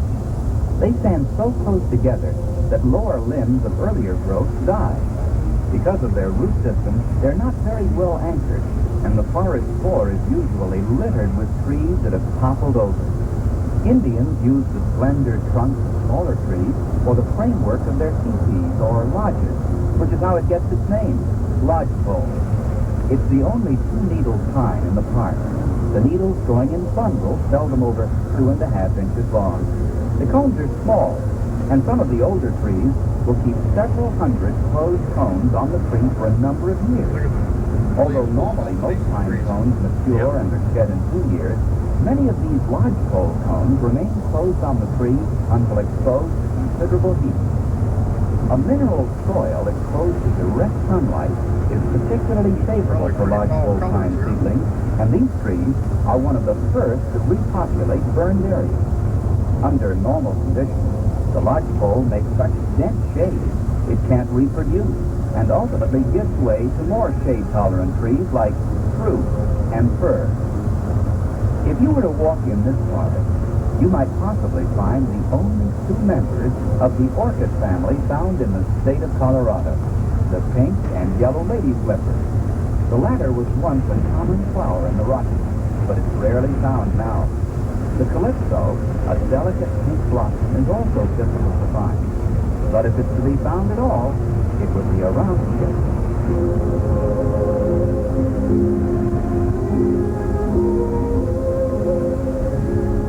Along this stretch of road, the peaks of the Mummy Range and the Bighorn Mountains form an awe-inspiring skyline to the north.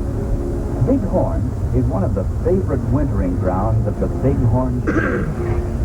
The spur road to the left, sign number 2, leads to the lodge in Hidden Valley.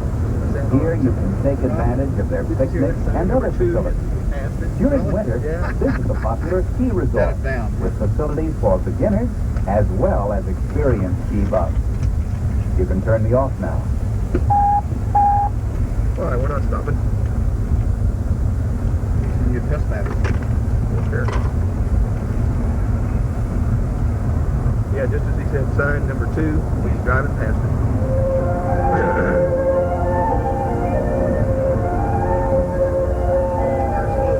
This section of the park is similar to Kawanichi Valley, where we started our auto tape tour. During this drive, you may have run into rain, hail, snow, wind, and sun. Did you realize that each time you ascended 1,000 feet on Trail Ridge Road, you experienced the same climate and conditions as if you'd driven 1,000 miles northward? By the time you reached the highest point, the conditions were the same as if you traveled 4,000 miles north.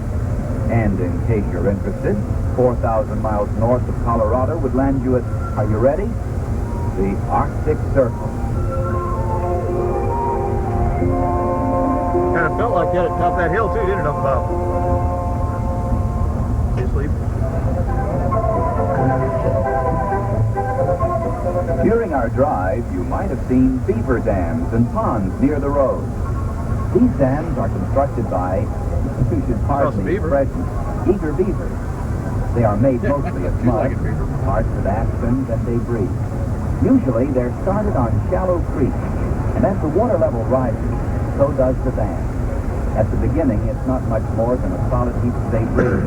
Then, the busy little beaver chews and digs out a few underwater tunnels, as well as one or more rooms with the floor safely of 2 inches above water level. In this dry, enemy-protected retreat, the clever little beaver lives and rears a family. Although his home is dry, the beaver is well adapted to its surrounding water environment. His hind legs are webbed for efficient swimming. His tail, broad and horizontally flattened, assists him in underwater maneuvering.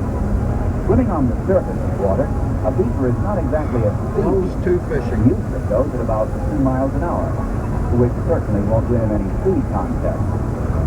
Before you strain your eyes trying to spot a beaver at work, I must tell you, chances are you won't see him. The beaver works mostly at night.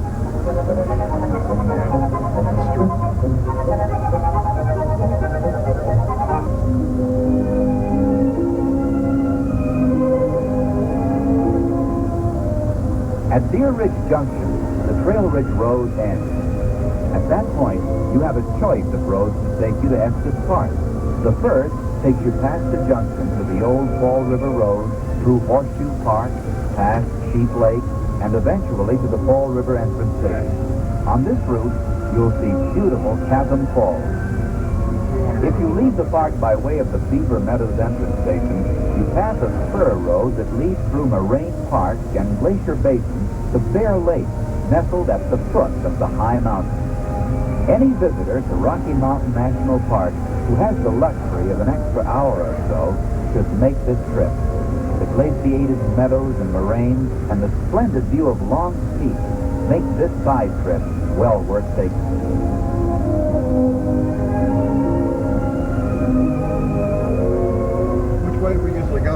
Another worthwhile visit in this area is to the Moraine Park Visitor Center, where you'll see ancient glaciers, both on exhibit and from the observation porch. The park headquarters is located a short distance past the Beaver Meadows entrance station. No, it didn't. Smells like sewer.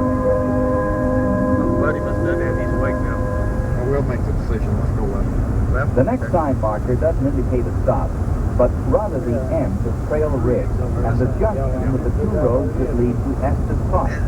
Now, you can turn me off until we reach sign number 1. At that point, you can turn me on again. No, was that one? Yeah, that was one right there.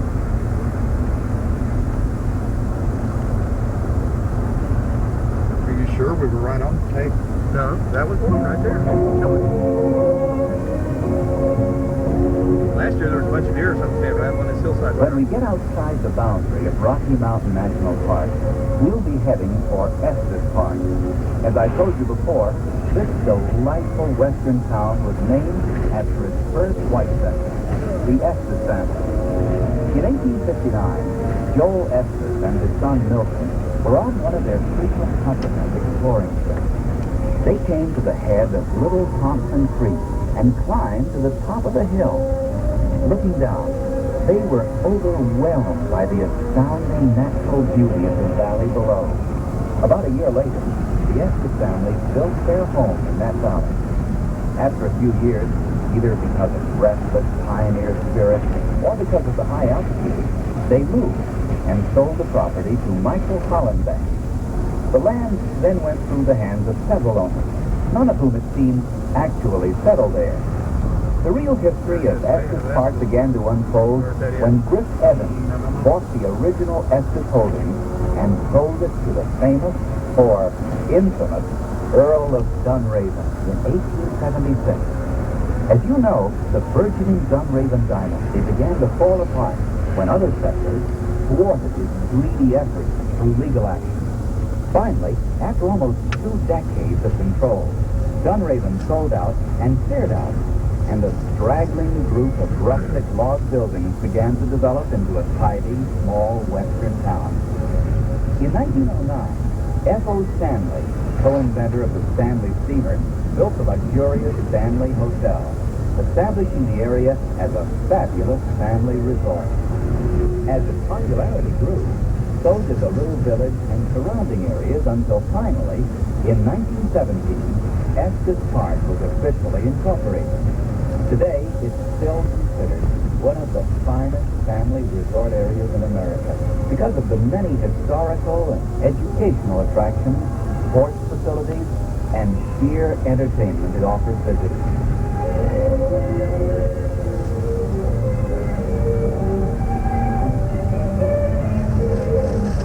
The local citizens of Estes Park share a feeling of great pride in their community and extend typical Western hospitality to the tourists and visitors from all over the world who stop there. In Estes Park, you'll find accommodations that fit all tastes and budgets, and modern shops to furnish you with everything from camping equipment to formal clothes. There are restaurants, inns, snack bars, and picnic grounds.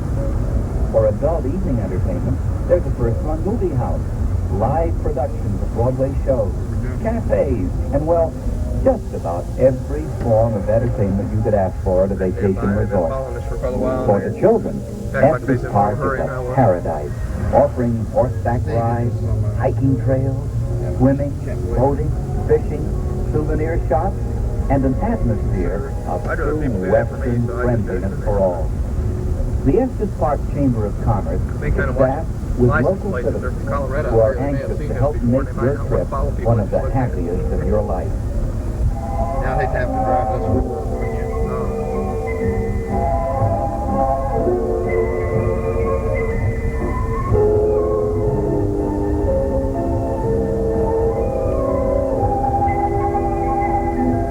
When you get out of the park, look for the Auto Tape Tour concessionaire.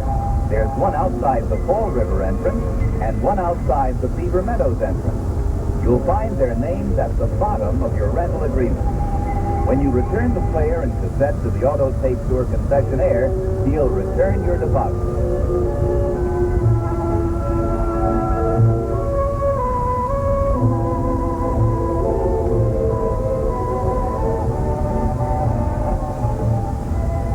I hope you've enjoyed our auto tape tour, and I hope we'll have the pleasure of making similar trips together in other national parks. Thanks for being so nice. You may turn me off now.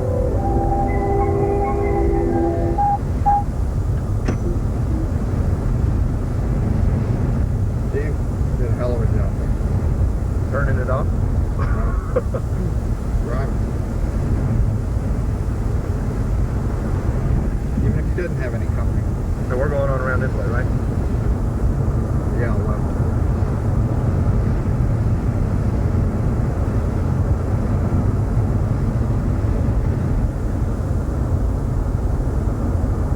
Well, we've made it up and over the mountain, down the other side.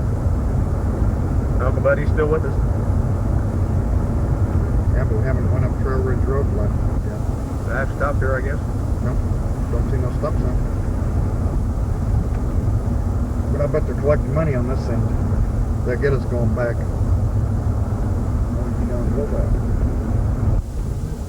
I guess you just got to go through for nothing if you don't go back. Well, look at that house sitting there now. We did this 1 year before, and they got us going back. You know, nice little place. I wouldn't want to live here, Steve. I'm sorry. I mean, it's winter all year long here. Wouldn't you like me to live up here so you'd have a place to stay and wouldn't have to bring all this camping gear and everything with you? That's good for 2 days, ain't it? Seems like it. I mean, don't you think that'd be kind of nice? That would be kind of nice. You can just load everybody up in the van, just bring your clothes, wouldn't have to bring your camping gear and all that, and just come up here and all stay at my place that way.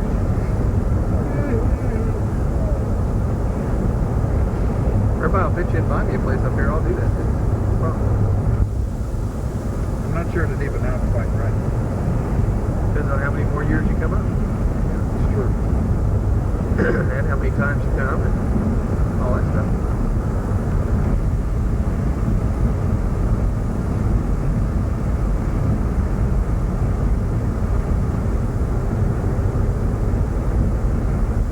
Just think I could have everything waiting for you when you got up here.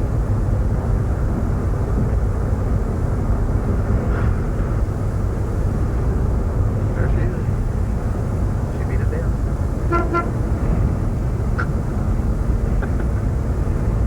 Sorry about that, folks. Been following along because they're all the way, haven't we? Yep. For those of you wives who are listening to this, I'm the one that's been flirting. Dennis and I have been checking out the women. Yeah.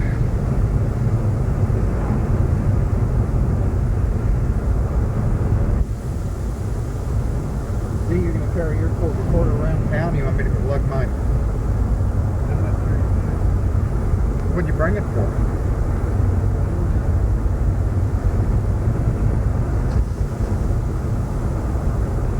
That one time you thought it was a good deal, though. Let's see.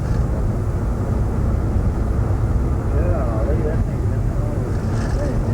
I ain't had this thing in gear probably over twice. We started down. Really?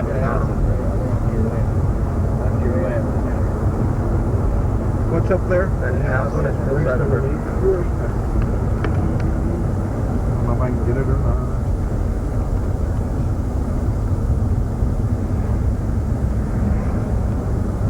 Am I just going straight here?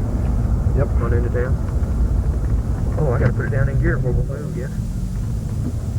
That's a shame, you have to put it back in gear. Buddy, what'd you think of that?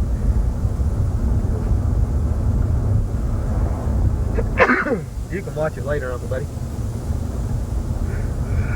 99, 98. It's no cheaper here.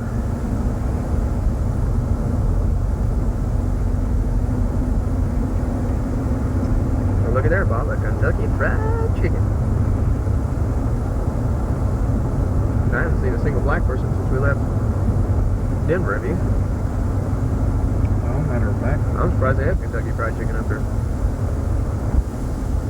Well, that's the first Kentucky Fried Chicken we've seen since we left Denver, too. That's true.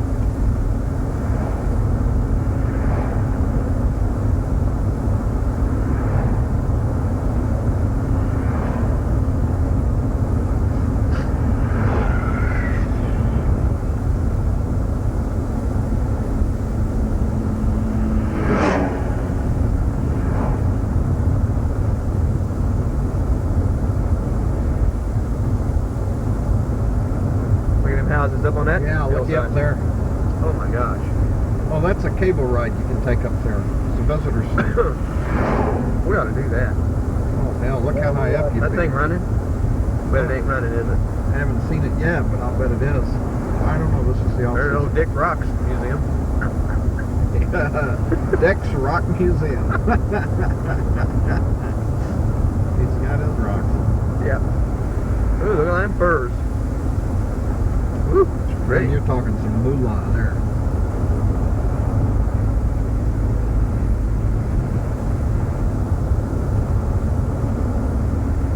I'd like to take a cable ride sometime. Don't be scared to death all the way up there. I doubt if I didn't know you'd even get on it, so I figured. No, I haven't seen anybody go yet. There's where it goes up from. Aerial tramway. Do I got a stop sign? I don't think I do, do I? Go slow just in case, but I don't think you do. What the guy on that motorcycle planning on doing? Tank job. Is it that warm out there? It's nice down here, I'll bet. I've seen several people wearing tank tops in their cars and stuff. Zero parking lot's right back around this corner, isn't it? Yep, to the left. Can I go left here and get to it? I can, can't I? I think so.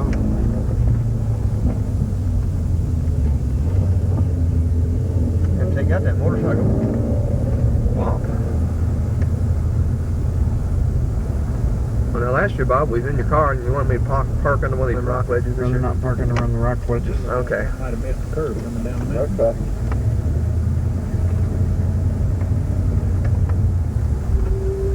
Combat cars only. 3-hour parking in that direction.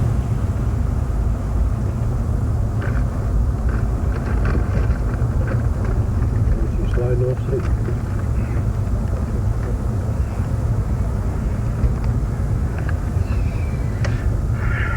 And here we are leaving Estes Park.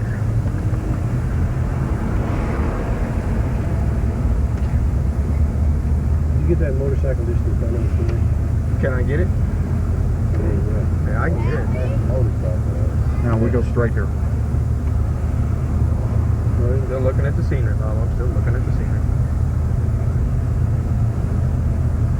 Amazing how there's going to be more scenery in town than out of town.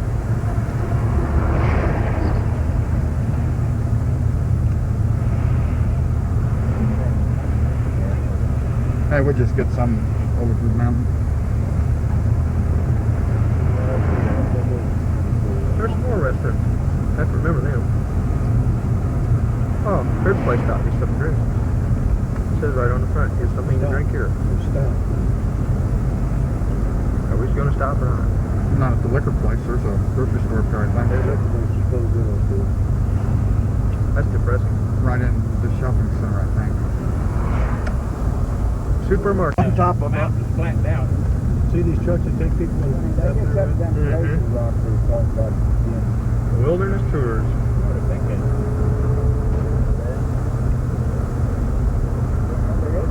Let go of that dog. Where's the sun go? Is it behind the mountain? Yeah. Well, no, it's up in the clouds right now. It shouldn't get dark for another couple hours, should it? It shouldn't. Well, on this side it probably will. We're on the wrong side of the mountain for the sunlight step.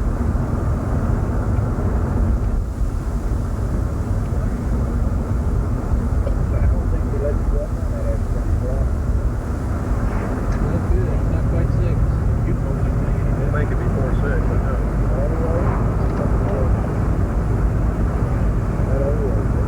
We'll find out about the old road shortly. Just up around the corner here a little ways at a moment.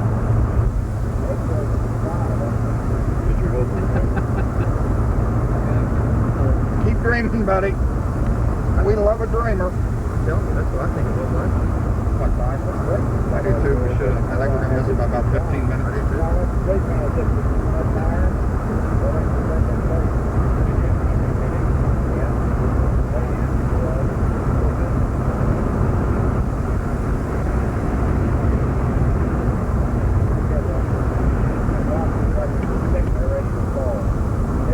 Which way? Bobby straight? I don't know, Dad. Do you know which way we go here? We go to the left. On around this way? What? Yeah. left and that other. You're clear this way. Okay, we're going in.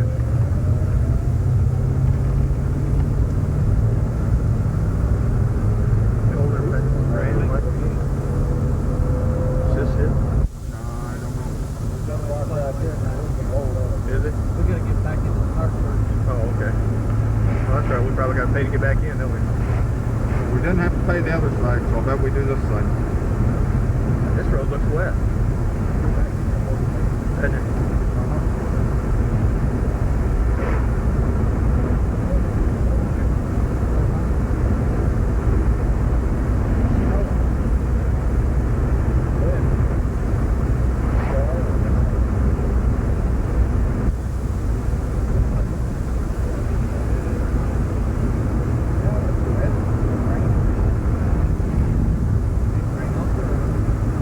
It just rains on the road out here, D. Hippie.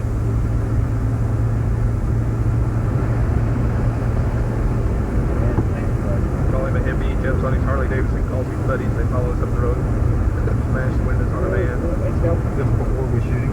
Just before we shoot him.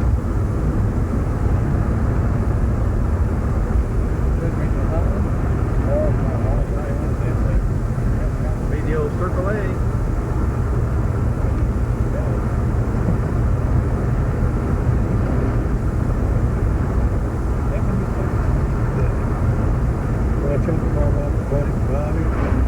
I'll take one.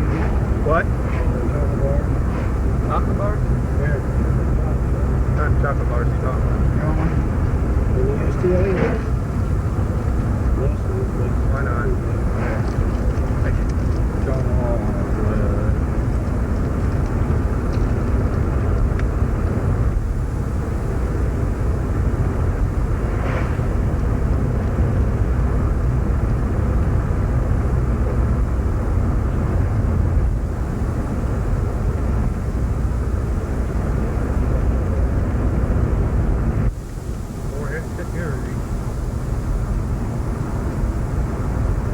Well, I feel a lot better tonight this time than I did last night this time.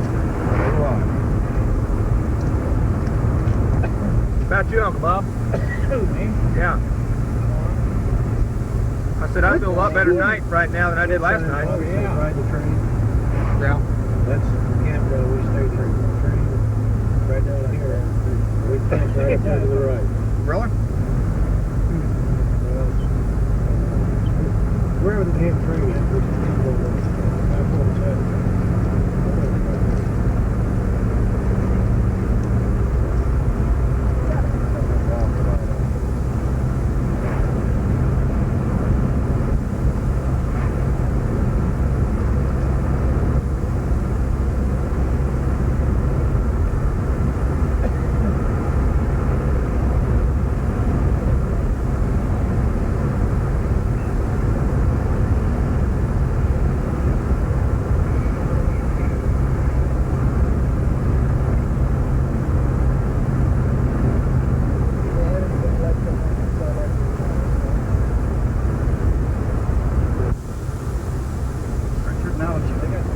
Fed me that chocolate, I need one of these. Free map, family restaurant, gift shop. I ain't got no map yet this week. Don't ever forget to get some maps. I bet we won't be able to get any because I bet that place is closed. Campground's closed where they set them out.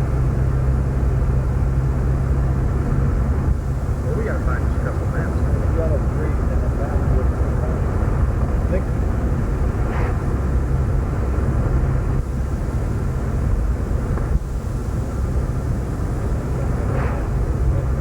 Right here, Bobby. That's the train that can't go like this. Okay. It's at the park campground. What's this train do? Just go in a circle? That was the only thing up here. Hate to think it just went a straight line. You know it? Railroad Road, open for season. This is it, isn't it? Yep. Oh. If there ain't nobody here to take your money, you keep going. Yes, sir. I'm all in there. Somebody's in there. I don't know. See anybody yet? I'll read the little sign before I leave, though, because I think you're supposed to wait. Station closed, Closed, closed. Okay, that means I can go ahead, right? We didn't charge you. My God, we did all right, didn't we? Wood gathering prohibited. Yep. I seen one of them signs before. Charge for all of that.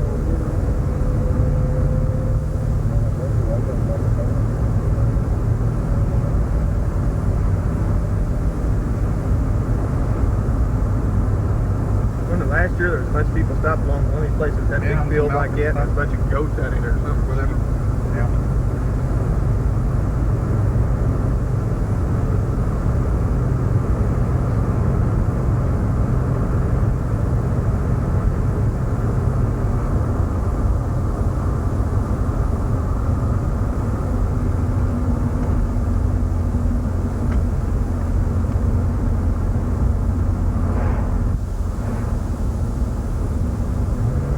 Still coming through. Yeah. Well, there's plenty of light. It's just whenever the light, we're headed toward the light, that our scenery darkens out.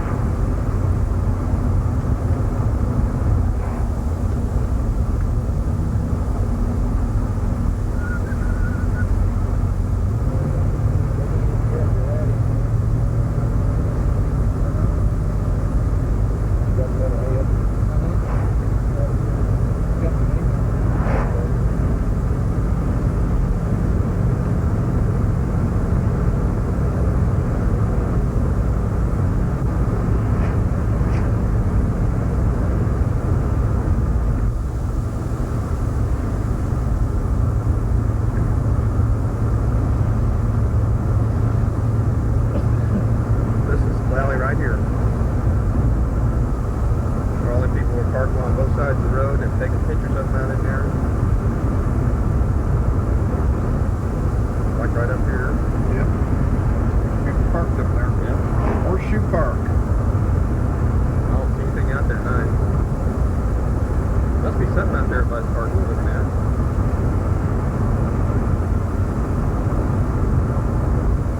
We need to get some deer right across the road. Riding, we don't hit them for videotape. I'm glad you threw in that one part. See that thing flying up into the windshield video and all of it? We're wiping out the camera and Steve and Bobby. Going back into here. Does anybody see anything alive down in there? All these people are stopped for? Bighorn Crossing. Well, look at those yellow things they've got sitting there. Really? Keep you from parking. Uh-huh. Nasty. Nasty, nasty, nasty. Information. It's an information thing is what it is. Oh, okay. And it's not man. Are you sure? Look at all them, look at everybody parked.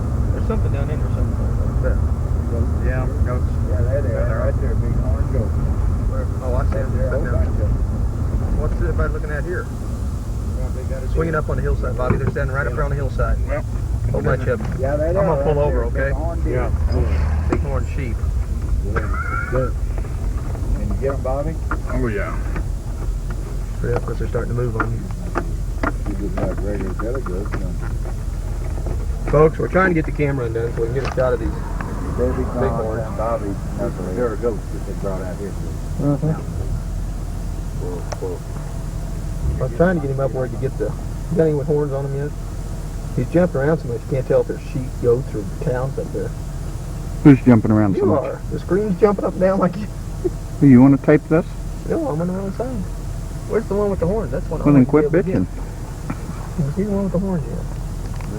Well, you look at the TV and tell me if I'm looking at the one No, with you the haven't horn. got the one with the I horn. tried telling that. That's what I'm I trying know, to they kind of look like a cross between the deer and the goat. No, you got one looking right at you over a rock and two. You're only showing one. Man! That's good, Uncle Buddy. Scare him to death. Yeah, they're calling back. Do it again, buddy. They heard you. Man! They're listening to you. Man! There's one. Man! Oh, those ones, short ones. They do look like a little Ready to bit move on, like Bobby? Yep. them goats or deer. Hang on. No, those. But they look like a cross between a goat and a deer. I'm watching everybody. Ooh, shit. That car out of the way, you parked on the wrong side of the road. I missed everybody. I think I did an excellent job. Yeah. I blocked that guy's shot with his camera. Well, it was hard as Bobby even looked outside, bush coming through. Shit. Yeah, I can tell. I've driven two vans over and I can tell from here. Close to what?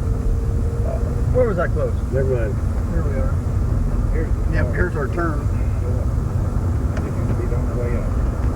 Close. It hadn't said so yet. Buddy's open though.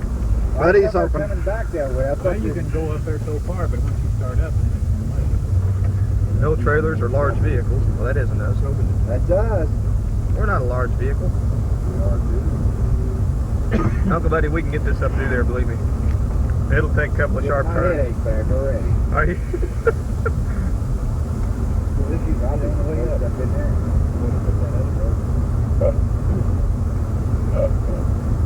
Listen to him belching, right? He gets so nervous, his stomach's flip-flopping.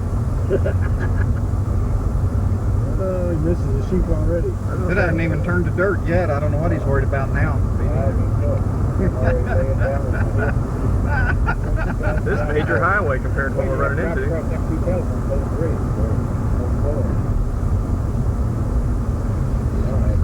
Them people's having their last supper, they must be going over too. Turns to dirt right up here, doesn't it? Yeah, around the corner up here a little ways. Oh, they just squealing now. What is it? It's open. Yours sound almost like a sheep, like a goat. It's open. That male just sound like a squealing. Oh, is that a rock far right so there? good. I don't know, that's where that split comes through. Yeah, let's Oh, is that what that is? Yeah, that's where that hang on right here. See if I can make a good It picture. was blocked for a long time. Right here, or you want to go on up a little bit? Just where I can get that into the picture. Get that? He's getting it.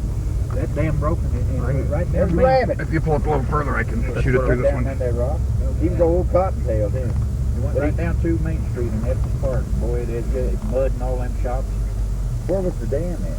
Way up there in the mountains. It was Oh, it's up in here? Yeah. They never had fixed it back. Oh, no, you just let it was just a regular Going up, we should be able to get up here to the creek totally in a second because we're going over the bridge right up here where the creek comes down. There's some people down there at that lake. Campground down there. been right down there. Richard, you know Oh, what you hello there. Yeah. It went right through there. Well, we know. Like Terry Curry for a second. Oh, don't make me feel I stayed at that campground, Bob, about 1970. No, it's about 73. What campground? And there wasn't nothing on up this, you know, up past that. And What's all, that stuff hitting over? Is them old crowd? Probably so. all them buildings up to that, Bob, weren't there. They wasn't built up like that. It was just, we drove along that open highway, and all of a sudden it said last campground before National Park. And we pulled in there and stayed. And that was in June. Nice day, like it was day, and the temperature cut down to about 30 degrees that night. Wesley was about 3 years and 15 months old. I had to lay him up on the to keep him warm. Laid him on the manifold, keep him warm.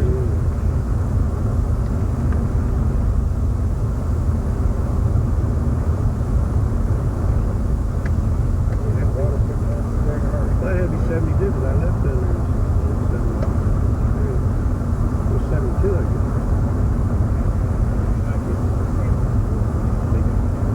That was some 50 something, wasn't it? That's only 55 when this man went in. No, it was 82. 82. That one was? I'd say that. I thought it was for the next 79. I first remember just 82, okay. That was after the Big Thompson one went out. Yeah. Yeah. Oh, yeah. The Big Thompson went out in 70. I don't know. We went down there. Well, that's the one I was thinking about. One worked down Well, we'll know in about another mile up here above if we get to go or not. I think this is the last stop coming up here. Oh, I think we'll pass the last stop, weren't we? Yeah. No, remember there's that little place where you can buy maps and stuff? But I didn't know that. Oh, that wasn't it, was it? Uh-huh. Yeah, this thing been moving. There's that little spot that you can buy maps at and stuff. I guess it's And I think that's the last possible spot. Like September 15th or something like that. I just caught a glimpse of it. Because that other there's one, where it turns to gravel, is where you get that last chance, I think. When the one went out in Gosh, Rapid City, told me, we got this video this year, it'd be so neat. Here comes somebody back though, I bet it They ain't. went out and killed them. 2 cars I think coming back. We were up, We'll find we out. come up through here, we were going up to Cody, Wyoming, we were going to go across to Yellowstone and come up to what was that? Rapid City. By golly, I don't see no thing across the road. Me neither. Maybe they just had second thoughts. 5 o'clock. Where does it say that? Right there. I've only got 4:30. There's your sign. The sign will tell you everything you need to know. The guides are gone for 25 cents, it looks like. Oh, there. You want a guide booklet? Do we want a guide booklet? No, I got one, Bobby. I want one anyway. Here, I want one, Bob. Here, Bob. How many of you all want one? Yeah, I want one. Yeah. Here's a quarter. I got some quarters, guys. Here, if you need them. I got some quarters if we turn around there and go by. Bobby, Uncle Buddy says, Yeah, I want one. I got a quarter. Uncle Buddy says he'll give you a bunch of quarters if you'll turn around right here and take us back. Can't hear what you're saying. Yes.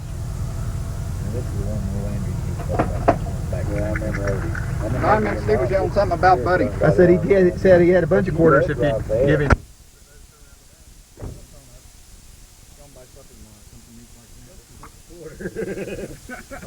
Buy supper. I don't know, but I think it does say do not enter after 5. We buy supper, right? That is it. Even? 8 to 8 is what it says. Where? Over there, and overall night camping. Oh, okay. Open 8 to 8, that's all that is. Oh, okay. Isn't this the road we want? Yeah, we want this road. I was going to say, they shut that when you aren't supposed to go up there no more. We want to shut it behind us so we don't have to worry about anybody rushing. They shut it, they follow up, make sure nobody's up there. I guess, Sure they do. guess if we come up behind them, then they'd know we cheated. Boy, buddy, you ought to go over and look on this map. I'm on the right side. Gee, man, I'm on the right side. Ain't nothing yet. Check that out down there, you buddy. ain't on the right side to be taping, Bobby. You ought to be on this side to be taping. Oh, we'll come back around and it'll be just like that on this side. You say this thing's about 30 foot long? We're about out of gas too, aren't we? Yeah, we are. Somebody read the guidebook, tell us what we're doing. I can't do it. I'll throw up my relay. Don't drive, I'll drive. We don't have no car. I'm taking easy spots too. These roads up very good. Keep in mind this road's only for idiots. There's marker 2, whatever it is. We're going past it right now. Right. I can read, but I can't read and tape. We just passed 2 and here comes 3. Horseshoe Park Meadow. Richard, if you're going to get sick, don't read. This is beyond this point, high on the skyline to the left. You can catch glimpses of a section of Trail Ridge Road, which lies just above Rainbow Curve. Is that 3 or 2? That's That's 3. Okay. By the way, we're on the Old Fall River Road. Here's your River High Bridge. We went over a River Pie Bridge. I kept all 4 tires on the wide part too. Yeah. It's real good. Thanks, Richard. They go right at the left, we go straight down, and to the right. Did you see it? Don't get somebody Did you see that sign back there that said you're not supposed to go up there if your vehicle's over 25 foot long? Yeah. Isn't that neat? Look down here. Bobby, can you kind of drive every now and then? Steve, if you want to drive, sit back here. Look, I'll sit back here now. I don't care. It's up To the left, it goes straight down. I've already been through my life. You still got your life to go. Buddy's written it off now.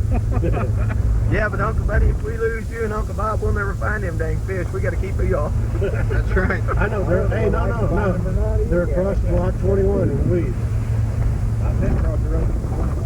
Ooh, look at the edge here, Richard. I did. Might go around the woods. Wow. I think this road's smaller than it was last year, Bob. I do too. I think they really let it go downhill. Some of it's 8 away. Yeah, let it go downhill. It's a good turn. Let it go up here. Well, Good I'd like, choice of words. Well, if you miss that corner, it's a long drop, isn't it? I'd like to meet a semi on one of these turns.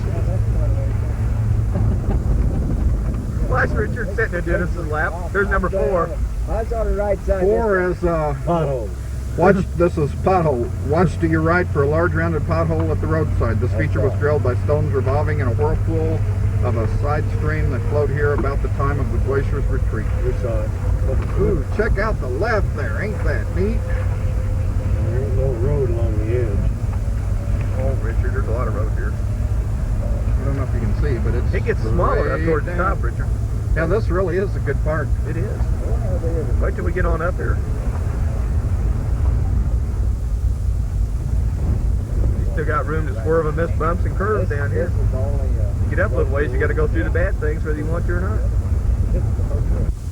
Wonder why they didn't follow this. I don't think we're going to have a lot of time to stop and look at things this time. No, we're not. We're just half drive on through. At least they'll have got to see it, though. Yeah, they don't keep it up there. I'm trying, Bob. I'm trying. What's this big rock? That's a big rock. Part of the mountain. To your right's Big Rock. We just named that. We put it on the post. Big hole. Well, That's see, big but rock. it's not very far down there now. These are some of the neat Not very far curves. down from where I'm at. Now, buddy, we're gonna get it on your side. God, I hope so. Richard I said done no. shit before. See to the right of the road is scoured by the glacier as it moves down the valley. That's there what it is. Notice also the rounded knob, which Oh. nearly blocks the valley at this Look at this. They point. got a post on both sides. They can't miss all these poles. This smooth, rounded surface, like many similar ones you will see as you drive up the road, is a result of the glacier's pollen formation. Well, I'll be darned.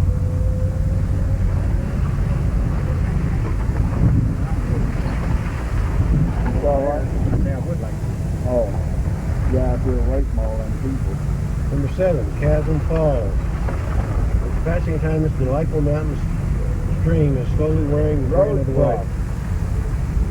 Wearing away. In a series There's of puddles, emergency like the falls. one you saw a few moments ago.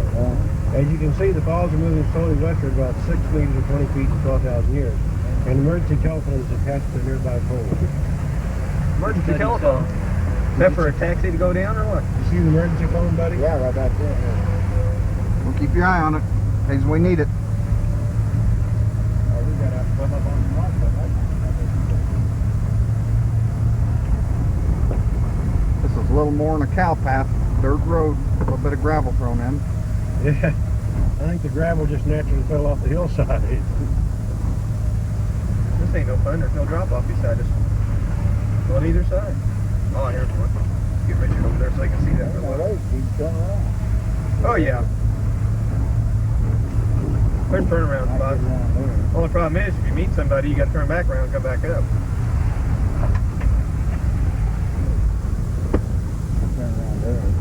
Just back down, bud. Well, Richard's now proving that man can hold his breath for 25 minutes. 26. Excuse me. There's point 8. All right, it's all yours, Dave. Glacial action. Vertical wall at the right of the road resulted when the glacier broke off at the heart of the bedrock along the joints which formed during the uplift of the mountain was carried away, leaving the face of the joint exposed. The top of the Joint rock exposed. is well polished by the glacier, but few horizontal scratches appear in the vertical face. This suggests that the missing pieces of rock were removed late in the glacial stage. A large boulder lies on glacial poly at the west end of the exposed bedrock. This where it was lowered into place after the moving away. See how the boulder has I got been some rock ones removed. here. It was ground between the moving glacier and the wall of the valley. Oh, God. Oh. Next place you can pull off here, let's pull off and stop and kind of look around. You want to? We let you out, you'll never get back in. He'll walk up on He it. will. Well, let's stop somewhere that's pretty, not just where you go out. You ready for mine yet?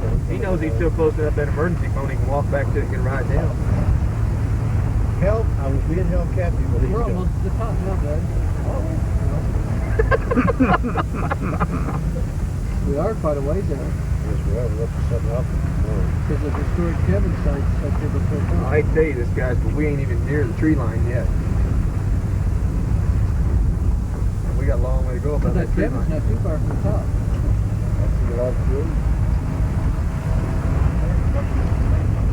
Starting to get a little chillier. What do you think? There's 9, whatever 9. 9. I got it. The lodgepole pines fringe the roadside, growing as they often do in soil which have been disturbed. Do you know why they call them lodgepole pine? Engelmann spruce, and the sprinkling of subalpine fir. As you may have guessed, you've now entered the subalpine zone. Huh, I wouldn't forget. We're just below the alpine zone. I would have never Well, thought mine that. ain't even halfway up, Dennis. No. 27. But Ken's We go to 27, do we? way up the top, that cabin. Buddy, that's 27 No, up D, and there's, down. I think you're talking two different No. cabins. You wanna go? Yeah. Look up about 26 or 27, see if there is another cabin listed. Maybe 25, somewhere in there.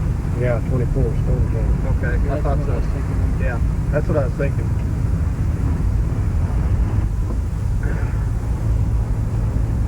I don't forget these things. I enjoyed my trip last year.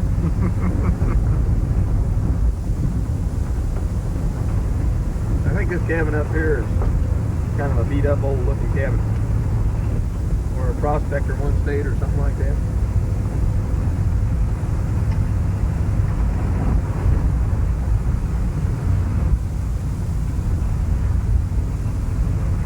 Uncle Buddy, I'll find a wide spot where it's pretty in a minute and I'll pull over for a while. Too far away from the We river. got one on After 13. you get up there, We use a horseshoe park for 13. 13? Okay. 13 next. No, 13 is a stop off here. Go down the valley to Horseshoe Park.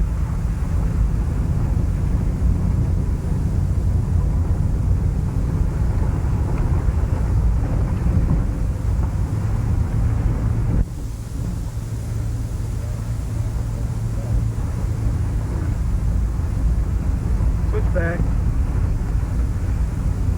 Oh, no, it's wide turn. Going around the rock. Going over the rock. Definitely.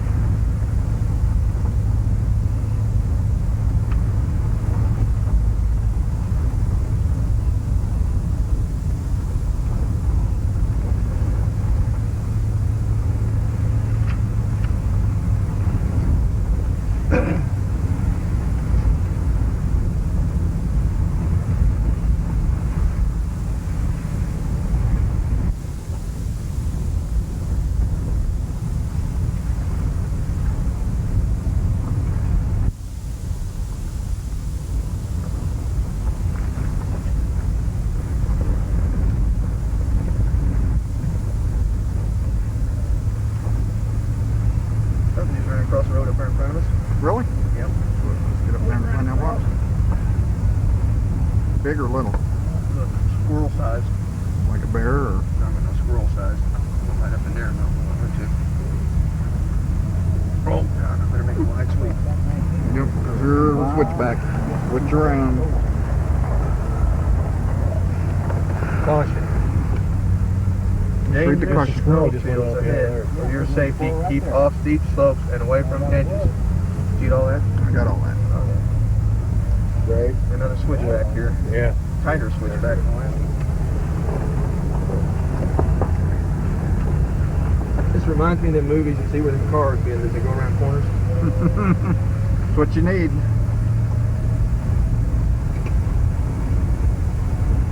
We're getting closer to some sunlight, Bobby. If we keep climbing, we may catch up with the sun. Yeah. We'll catch up with the sun on the other side. Yeah. Back into neutral territory. We haven't had a number for a long time, have we? No, we haven't.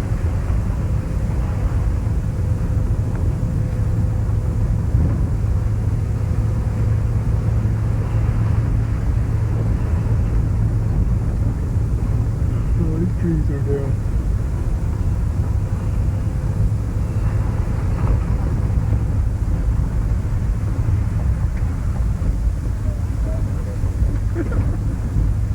There's a pretty spot.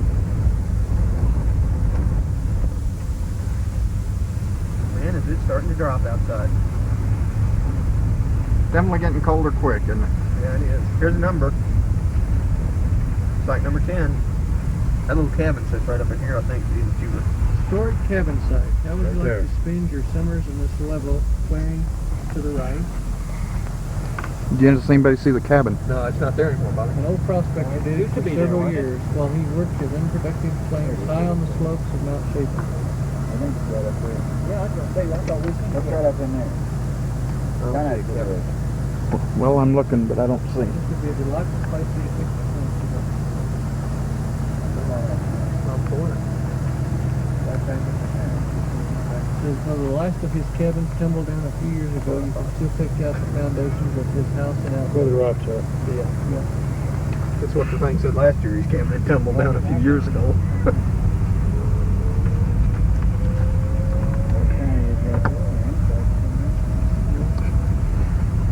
Just up to the south of us.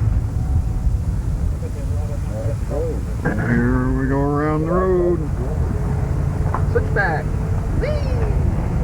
Got another one coming. Back the other way.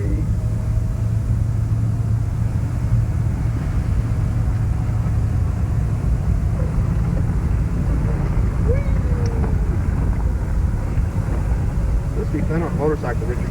I was thinking about that. You stay clear over here, couldn't you? Well, it'd be fun. You can see so much more, you know. I know that. Got more road to be on. You only got one wheel to worry about. Yeah, but it's dirt and gravel, and that ain't no fun on the motorcycle. Oh, this road wouldn't be bad at all. But it's pretty packed. Must be another one of them phones. 710. Hello? Hello? Is anybody there?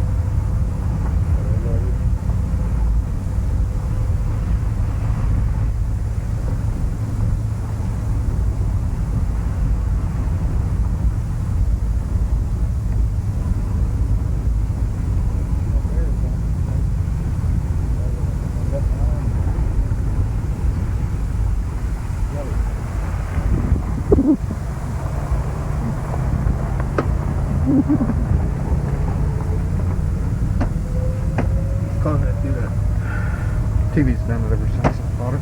I don't know why. We need a big 13-inch color TV. Yeah. AC/DC.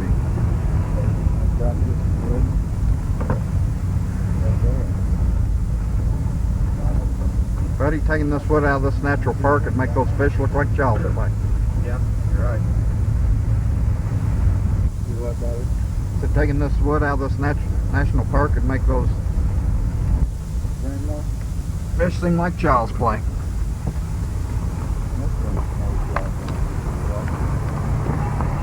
past 11 yet?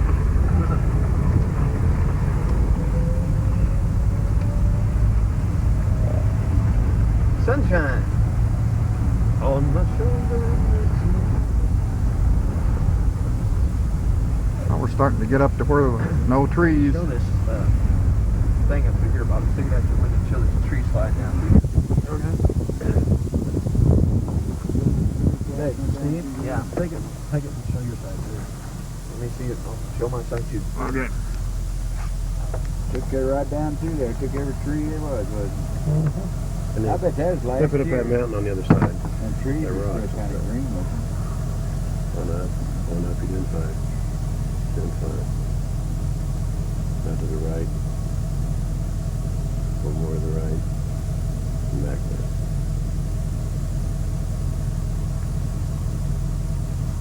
NBC will be after you anytime at all there. Sorry, I think I just shined that right in the sun there, Bob. That's okay. Did it get exciting? The screen kind of light up a little bit, I think. Unfortunately, the sun's right at the angle that I'm having to fight to keep a There's picture. 11. Rock just slide! Across the valley on the slopes of Sundance Mountain, you can see the scar of a massive rock slide. We just took a picture of it. I just filmed all that. Oh, look at the staircasing. This must be 12. 12. There's a guy coming down. Bob, there's a guy coming down. In a vehicle? Yeah. He I'm gonna can't. pull over and That's stop. illegal. Well, you tell him when he gets down here, but I'm going to pull over here before it's wide. on another loop, Steve. You sure? No. One way to find out. Yeah. Read 12, somebody. Well, go on in. There and get in. Rock retaining walls. Maybe he is going up. Let's hope so. Built in the 1920s. Yeah. If he'll stop below this, I'll kind of shoot up at Steve. I'll pull over, son. You can't go this way.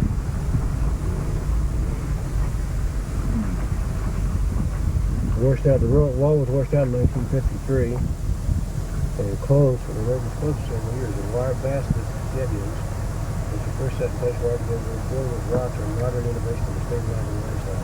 Those are Gideons. Okay. Gideon Wall. GIO. The Gideon Wall.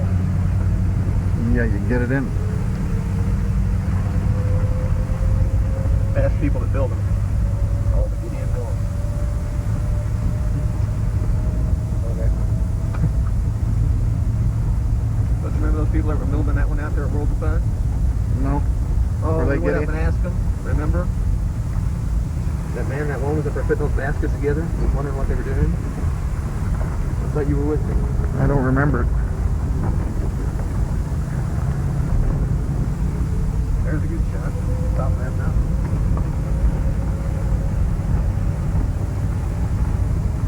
They must have been going up. Yeah, they're up, brother. Thank God. Well, it had me worried for a second. More of those rock retrainings. Oh, look at that view. Take this slow. Yeah, this is 13. That's what you bought. View to Horseshoe Park. That's where the road go down there.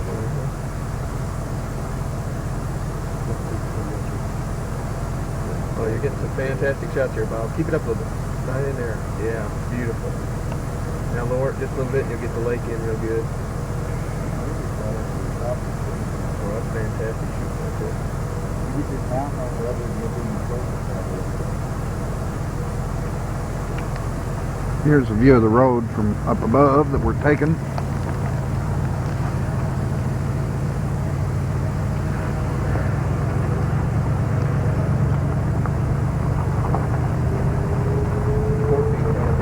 I think this is where you get your best shot down through there too.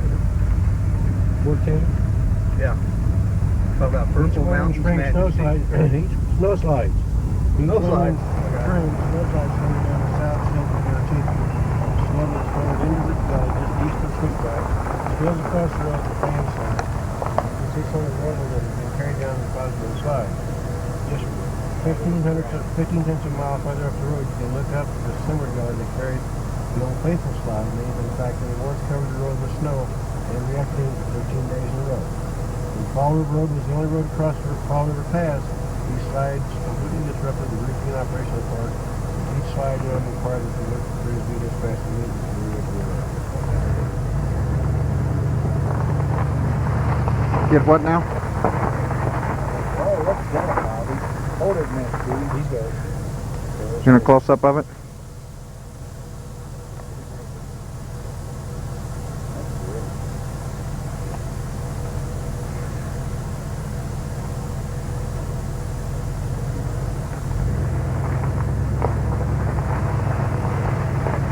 Look on the map on the next page, buddy, shows about where we are on the way out.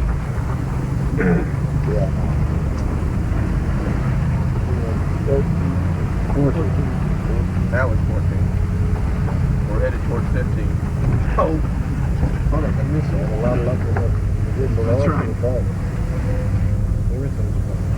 Well, I said, all you said was headed for it, and I want to be serious about it. Because I didn't know if it was I think it's like 17 or 18 and says, oops, if you go past this one, you're falling off the side of the hill. That's right.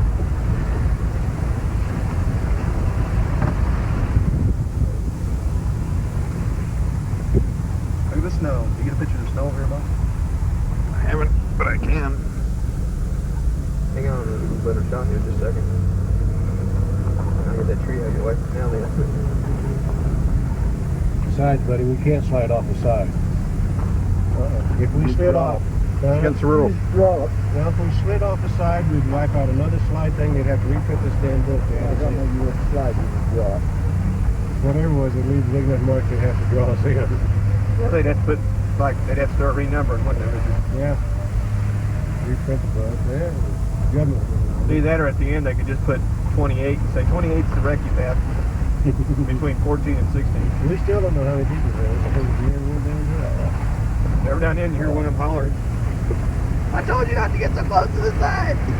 I didn't want to take that road.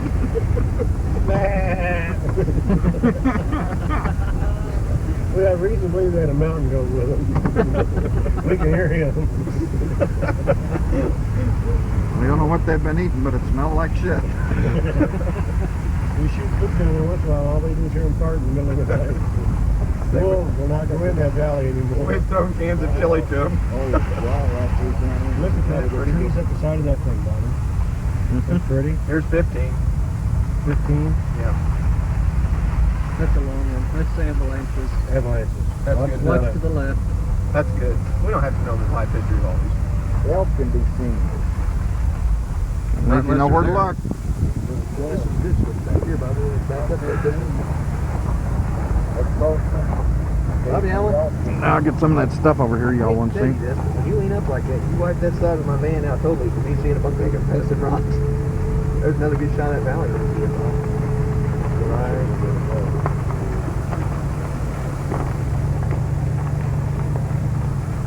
There.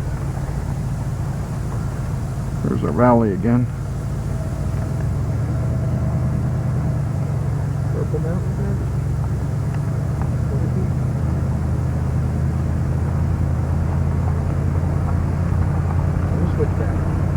switchbacks are getting tighter, Richard. These could be up in motion. Okay. Made that one. And the buddy isn't just better than that other road.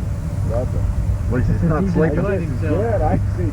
To me, I've seen nothing bad. My stuff's all been up here. So far, buddy, you stayed awake on this road. That's right. We had green coming down through there. That little stream of water coming down off the other side. There's 16, whatever it is. Glacial polish. Oh, more glacial Yes, polish. it is extensive closure of parallel bandage bonuses by roadside rewrite. Open polish by the glacier. Right there.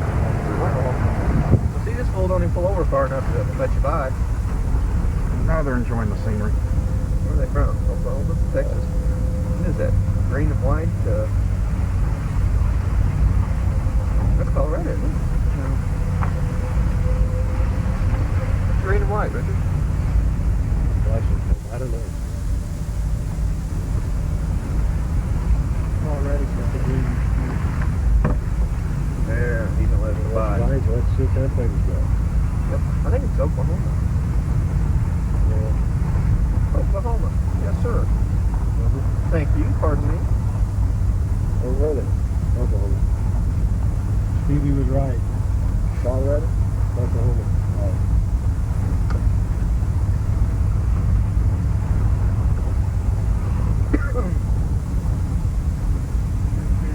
17. Tennessee was. 17. Tennessee was. That is Canyon. Oh, It okay. has been kept its present depth since the retreat of the glacier past this point. That's where we got out last year and walked back in there and looked at that creek and stuff. And number 18 is the view to Fall River Pass. Here, high on the skyline directly ahead of you, to the west, you can see the Alpine Visitor Center at Fall River Pass. Oh, I remember that one.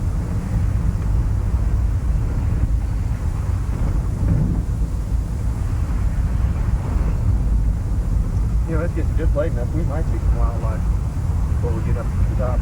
That'd be nice if we did. Yeah, it would.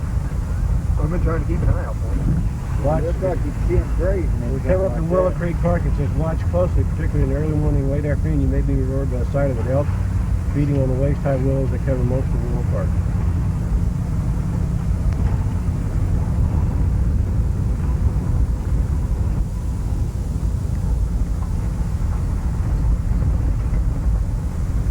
You know there's no hunters out in here, so... They're not going to be real shy. Well, Dang.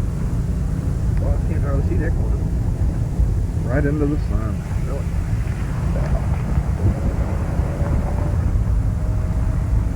Is anybody getting cold or anything? Do I need to roll the window up? I just went up this way. Okay.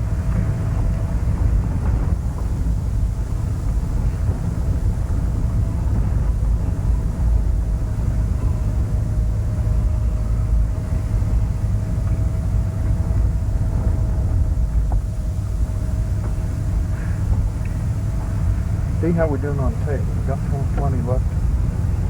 Yeah. Okay. About halfway. And I was asking you.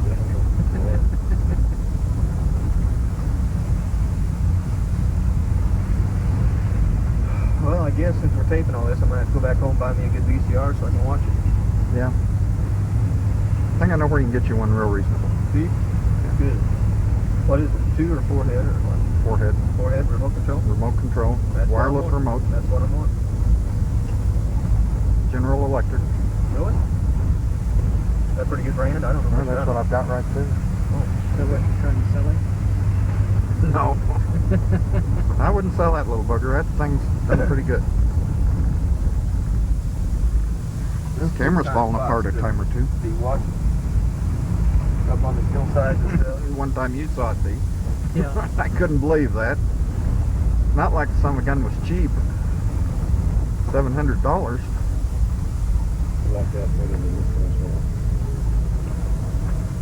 It's, yeah, Easy to handle. I don't know whether it's easier, Well, I think I saw something just go up over there. but I think I like it a little better other than the fact that I can't this, tell for sure. you can tape right back off. So the VCR, but you can't record off of it. Like TV or video.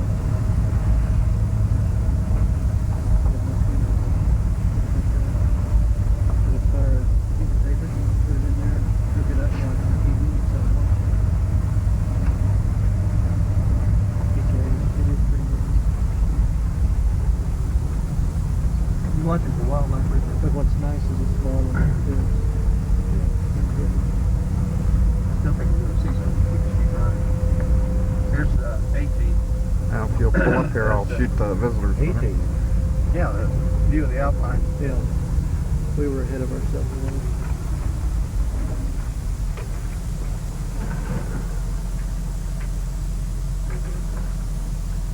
Almost too much light in this. Yeah, we're shooting into this. There's the visitor center up there. Really, you can see it a lot better than that. It's just the way the sun's hitting it. It's hurting the picture.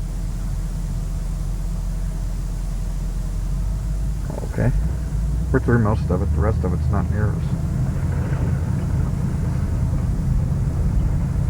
Got a lot. That wind's really... Temperatures are really dropping too. Once you get above the tree line, it's kind of neat too, because you don't have anything blocking your view all the way. There's 19. Yep, doing That's 19. well apart. You can walk back in there. And emergency And telephone. there's a, here, show Yeah, that, I Bob. see You it. can get a picture of the emergency telephone there. Now right down in there probably where it figured it'd be cheap.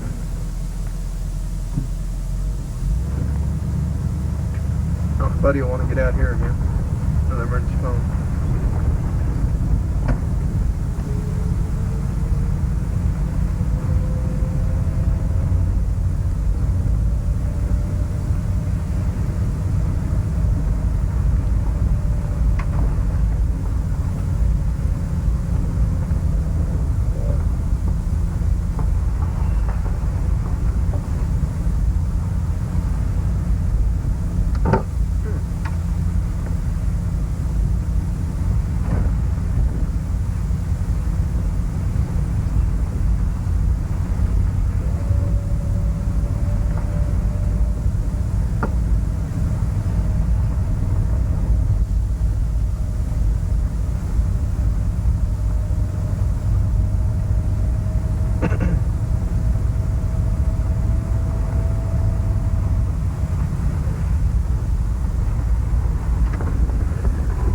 I think if you hang on the inside speed with the motorcycle, it wouldn't be too bad. Oh yeah, you could do it. Couldn't ride buddy system too good side by side.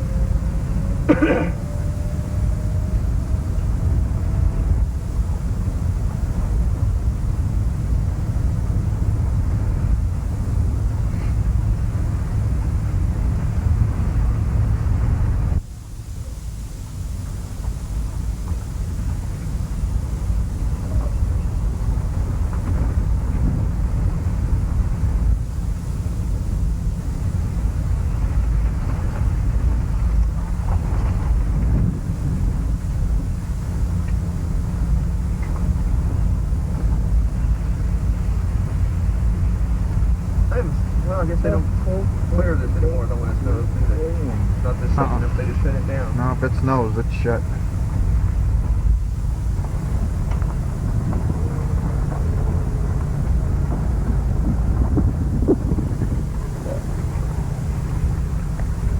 Check that bridge real well. Just really like to see some wildlife.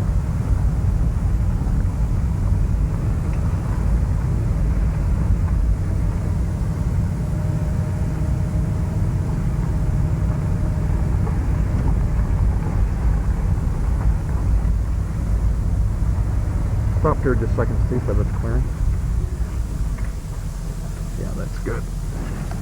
Looks like down the side, and way down there you can see the road we just went on.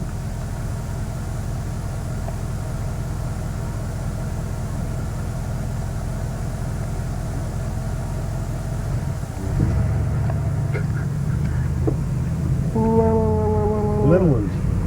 Well, Maybe trying to dive.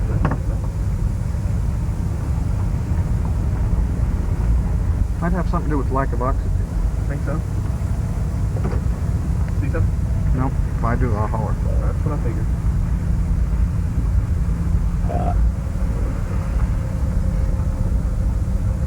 The altitude's getting better. He started that when he started thinking about coming up Letting the here. internal gas is released, but he Get better now than I did when I left the It is that count of what? that's just fine.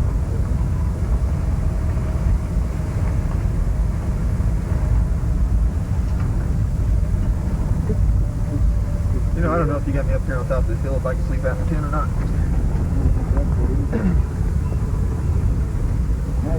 Sure, I'd have to have a different sleeping bag. Sure, what's me? I'd have to have a different sleeping bag.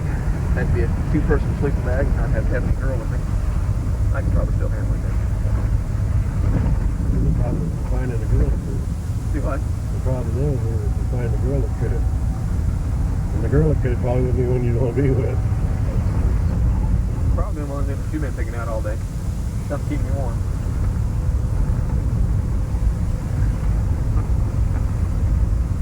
That twisted tree. I got things been twisted. That's something. Yep. I think you ought to put another number here and say this is a twisted tree. We're about above tree level. Yeah, anytime now we're going to be out of the trees.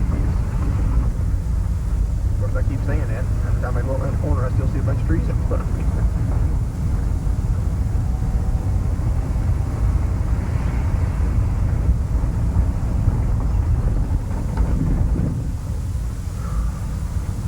Haven't had a number for a long time either, have we? There it is, right here on the corner, Bobby.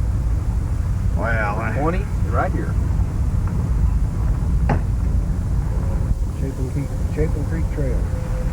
A trail, see a sign on the right. Right there. The view to the Chapin back up and I'll shoot that. Creek Valley.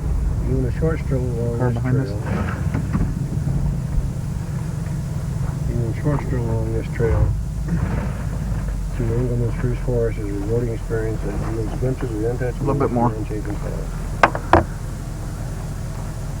It must be a lake up here, Back up a little bit more, Steve. I can get it around the corner. I back up more when I pull forward first because I'm almost in the ditch. Yeah, that's okay then.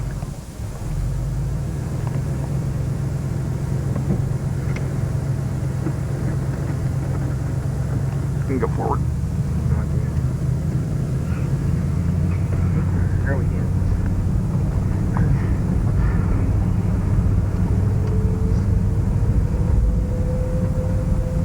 This is not as easy as this looks on television. Is it? Not as easy as fun is. As it's looking on television. The road sometimes just wide enough for the van. Here's 21. Glimpses of Trail Ridge Road and Iceberg Lake parking area. Through the trees, from time to time, you catch a glimpse of Trail Ridge Road and the Iceberg Lake parking area atop the ridge to your left. You get the next one. Must be another long one, huh? You get the, I've read the last two, you get the next two. I don't mind 23, you can have 24. Oh, okay. Shit, I didn't even see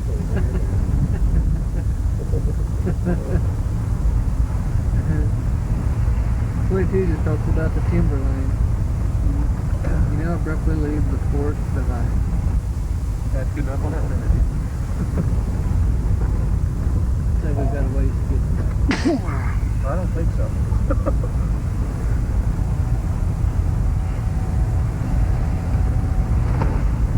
Trees are starting to get shorter. They aren't growing near as tall.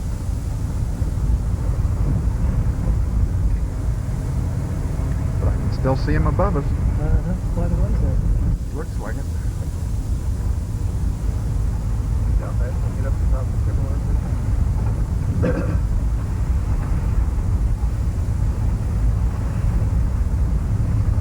Some of these cliffs, Richard, is where you need your bus full of the people you didn't like and you knew you was going to die. Yeah.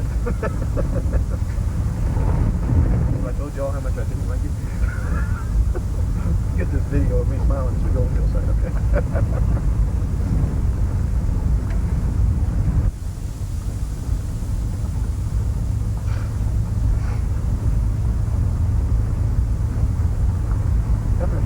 growing on our side and there's not over there.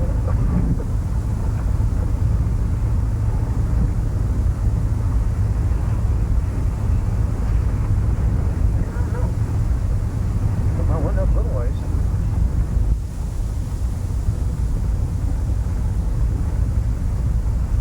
We're finally up above us, D. No trees. Yep. Back that looks like tundra there.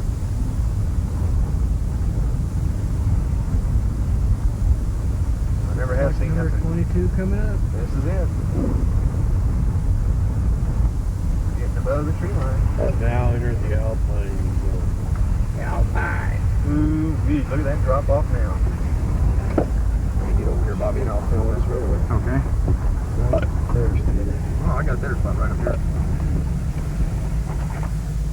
There you go. What's this, 22 or 23? 22. So you can see the mountain over there, and as we start looking down, you can see what's down below us. Coming around and getting the edge of the road. I can't, Richard. I'm too close. That's the edge of the road you're looking at right there.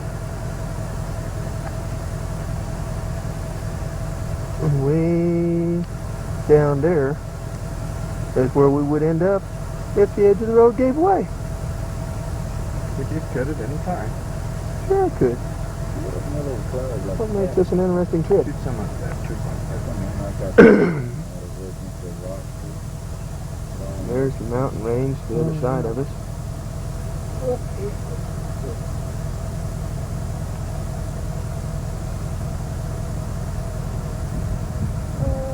This just come out right beside of that cabin.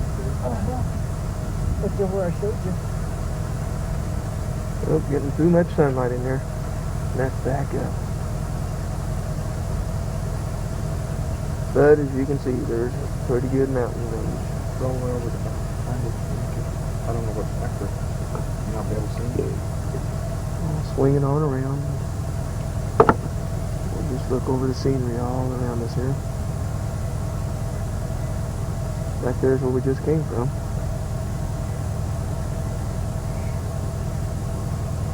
Back to you, Howard. Could be another little rock cabin up here. Yeah, there is. There's a little brown girl right across the road on that. That's where they have to blind.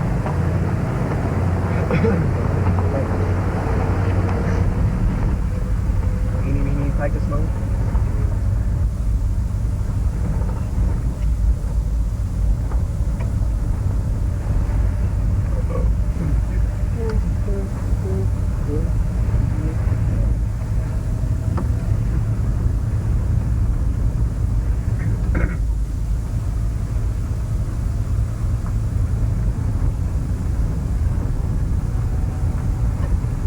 Top of your picture, you can see the Alpine Visitor Center.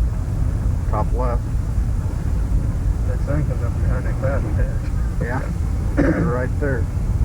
Here comes 23 or whatever the next number is. Note the view back to Willow Park from here. That was mine, Richard. You're going to have to get the next one. Okay. There's some tundra. Keep back this way, Bobby. I can see more than you could before.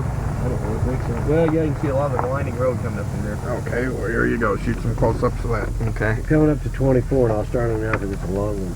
Might go up that old rock shack and get to look right on down through there. 24 is a stone cabin. See a lot of the road we just came up down in there.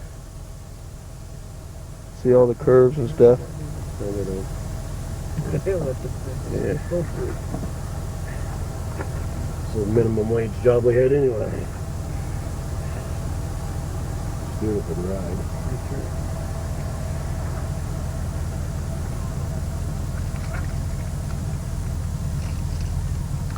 Okay. Okay, doesn't the stone cabin on your right look like a scene from the Swiss Alps? Actually, timberline camp built in 1925 was used to house road crews. They sometimes worked as long as 3 weeks in spring to clear the half-mile of road from here to the top.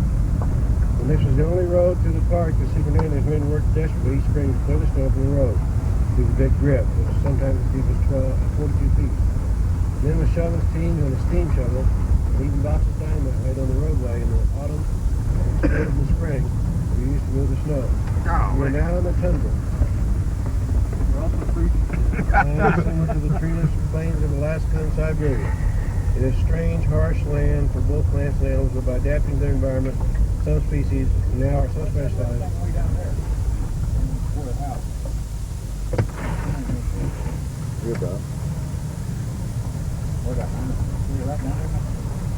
Same wind to stop. There you go. What Uncle Bob is talking about is a little, I don't know what you'd call it. See if I can bring it in a little bit closer for you. Down towards the bottom there.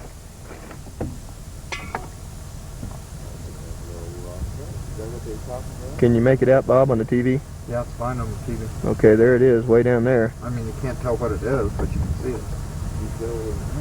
You can tell we're quite a little ways up from it, so. And it's sitting right down in the valley. I'll take this back over to Bob. D, you're still with us, okay? I thought somebody got out. I did too. Come on, man. That's it. We're moving again.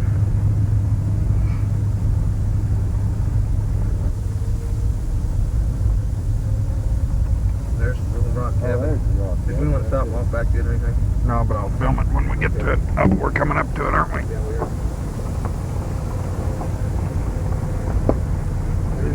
Cabin.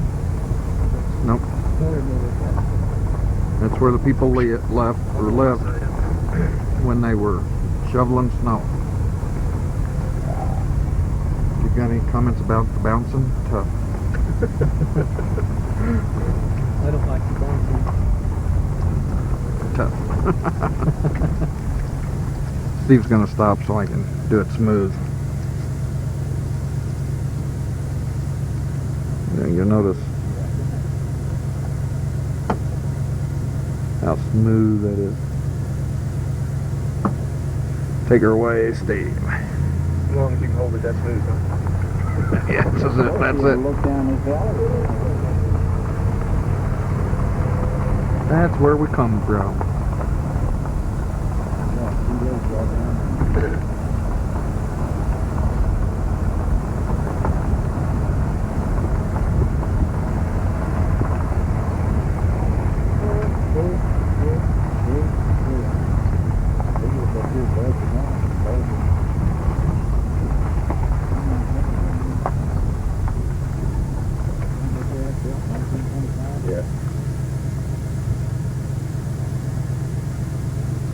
That's where they had to stay, just to shovel snow.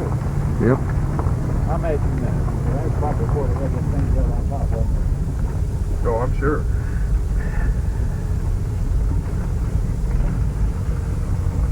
Nice little mountain lakes here. See, Scott and Richard will get out and hand fish. I think those are surly. I'm not sure.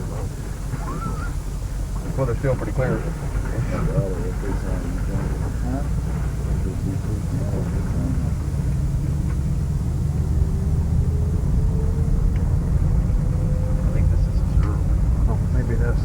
I knew there was one up here. The one that got fenced off, I believe. You want to get a shot at time? To show you that not even in the mountains, everything is pure. Here we go. Sewage treatment. Keep out. Contaminated water. Contaminated water. You might want to get out and walk over there and get some snow. We're coming up to number 24, I think. Some of our shit in there. The 24 is the total cabin. Oh, I'm sorry, this is 25. View to the valley of Chasing Creek. The alert and view to the right. When you're looking down in the valley of Chasing Creek, the Solomon is part of Rocky Mountain National Park. As you face the valley, note the timberline on Mummy Range to your right, which adheres closely to the 11,300 foot level. Tree line advances or retreats according to highly localized conditions of temperature, soil moisture, wind, and snow cover.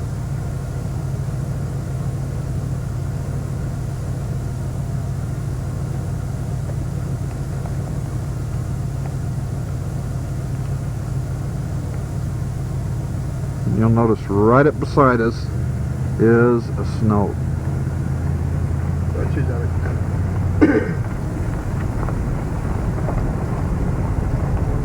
Up there, they have pretty good snow fights. Yep. So most walk there's a camp that's right around 2 days. Yep. No. I'm gonna walk around there again. We got a big crow in the middle of the road. Some tundra wildlife, I guess. There he flies off. Well, he didn't hesitate a second to step off the edge of that, did he?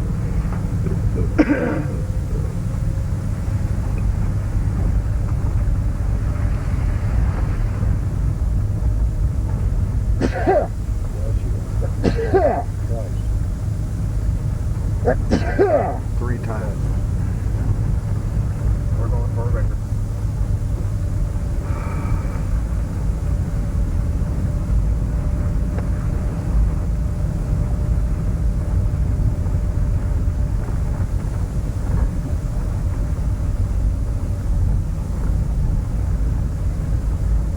Well, I'm disappointed. The only tundra wildlife I saw was a crow and a chipmunk.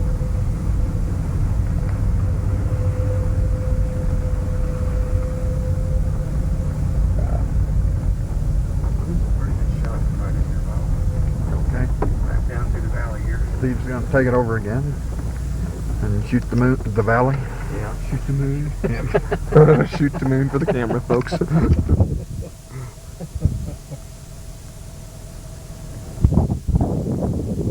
the valley.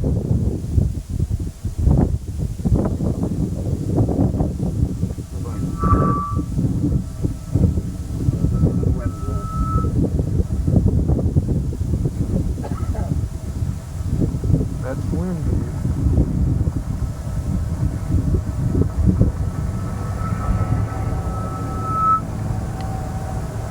There goes the little car we got out of the window. Yeah, that's a blazing. Yeah. They must have passed him too, huh? Okay. Windows up. He said windows up. Well, we have turn the heat on to stand up on top of it. Okay. I think it'd be a 3-burner. Yeah, it'd be a 3-burner, another 2 blankets. Minimum. One of the big burners That into that it. old can would just be a flopping on that can. Okay.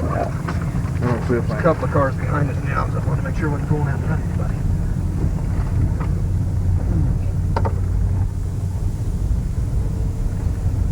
You know what'd really be exciting is turn around and go down this. I think so. Make everybody get out of your way.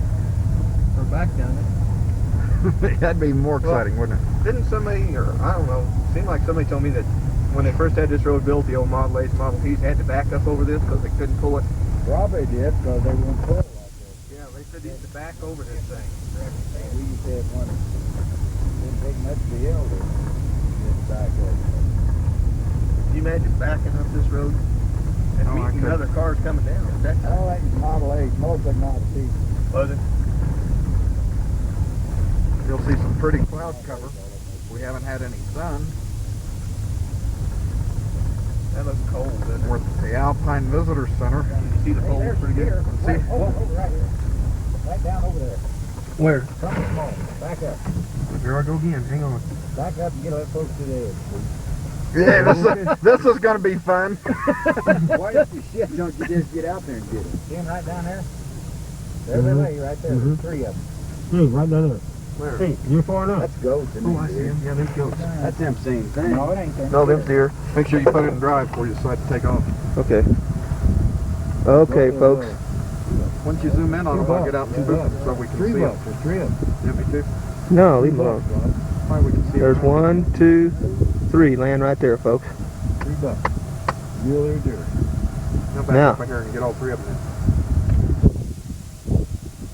There you go. If you want to get out, Bobby, try it. See what they do. Here, 'cause the car right behind you. Here, wait.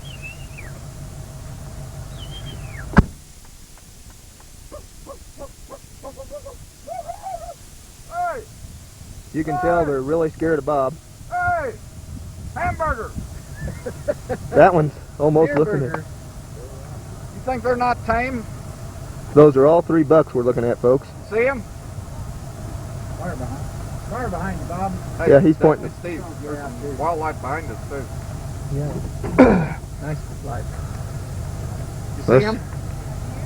Yeah. Give me some more cord here.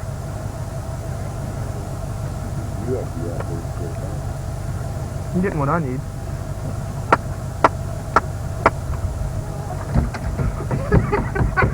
believe you did that. I saw all kinds of deer just stop. 4 of them.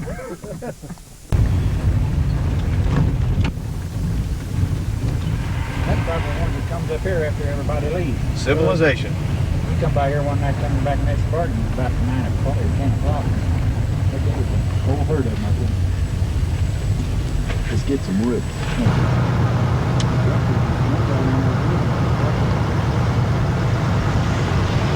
Look at that big one standing there. Get that with his head up in the air right now. Can you see him? Right there.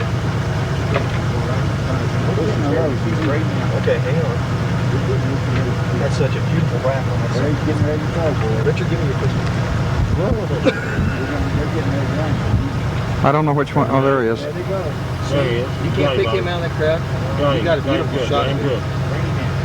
Zoom in on him, buddy. Maximum zoom right now, guys.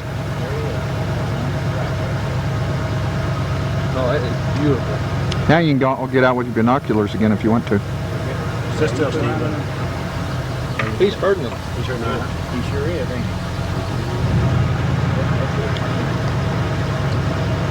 There's 3 more down there. I'm thinking there's probably a bigger buck Another there. one down there. Doing what? Sucky. No, I thought he had enough on that.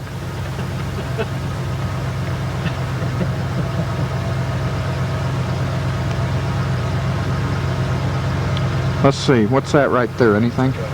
Well, you got one, but you need to go back a little bit to your right. Now then, you got him in there, dude.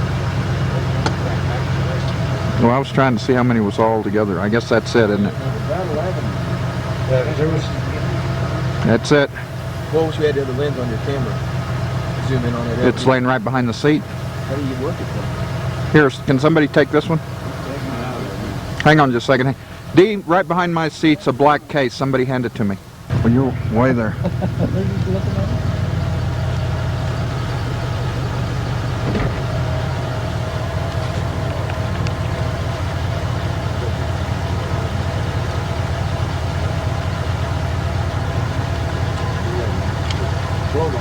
Wait a minute, let's get some still shots of it. Wait, you gonna let that load do you, don't you? That's probably do. Where's my keys?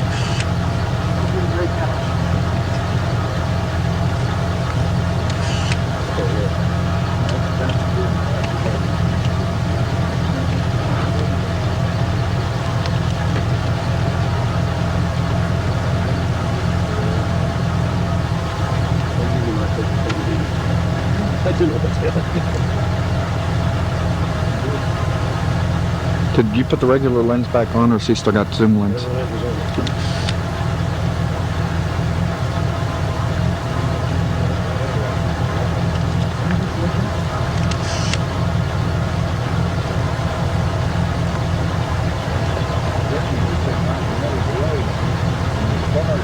They'll go around us or hit us.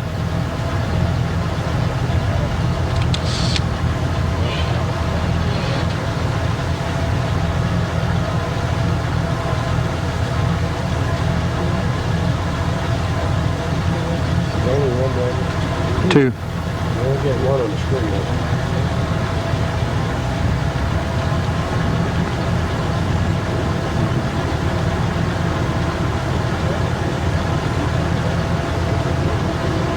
I don't know, try it and see. We've got our pictures.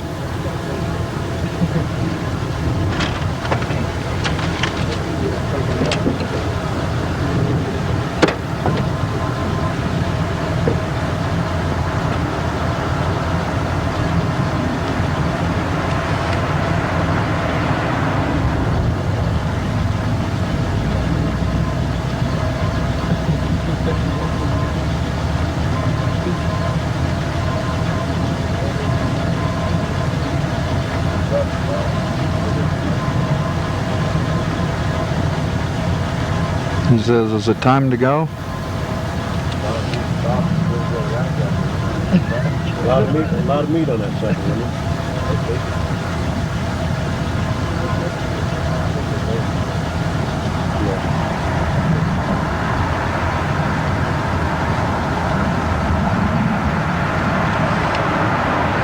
Steve, your flash is going, which is probably good.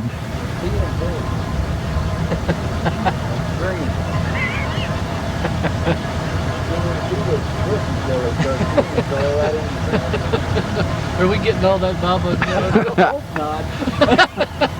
All the buddies narration here. I don't know how much of it's getting picked up.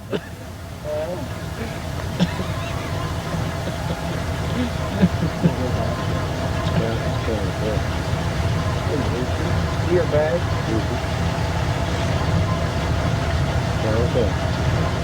Be a lot better if the van was running a little smoother. If those come out, there ought to be some fantastic shots on that. I saw the flash going. Did you do that on purpose? No, yeah, I did. I bet you got after that jump up under that thing. Didn't you think I needed it? Uh-huh. Wouldn't hurt. I mean, I know it probably didn't help a lot at this distance, but I bet they blow. There they go. Out of sight. There's one right there, right there, right there. Big old. That's a buck. yeah. You got him, yeah, you got him. Up just a little. Don't start it. Don't start. Roll up a little bit if you can. Look at the screen. I'm looking at the screen. He's young, but Yeah, I bet he's been run away from somewhere. I'm steering, Bob. Hang on. You want to try to get a still shot of him with the camera? Yeah. Put it in park.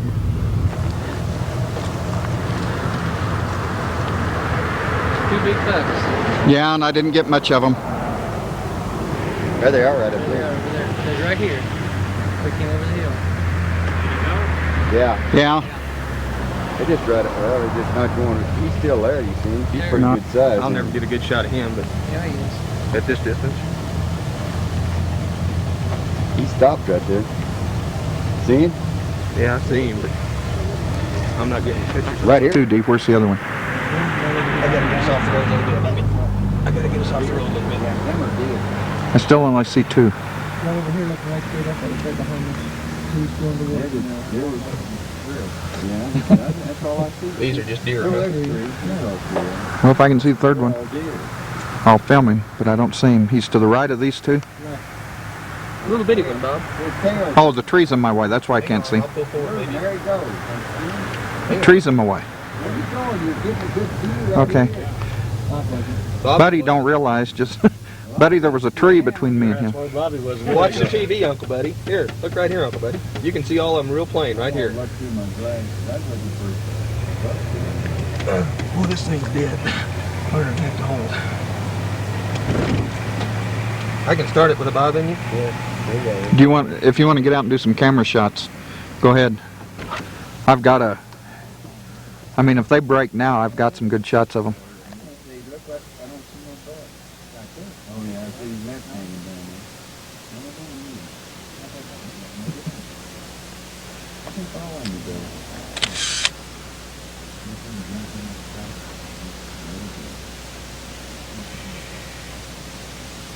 Look at him. There's your mama going up the front. That's your dad.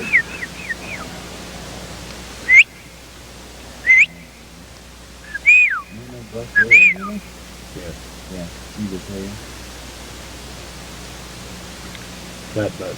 There ain't no buck there. I don't think the bucks stay with the deer when they're not moving. Oh, There, there's one right there to your left, Bob. Left, right there. See him? You just walk.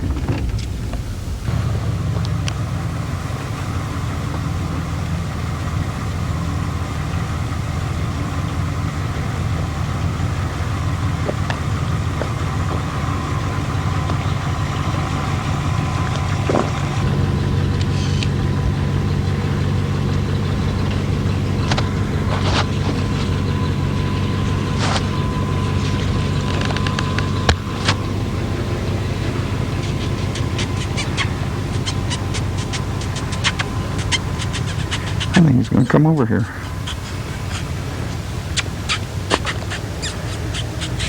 hey, baby.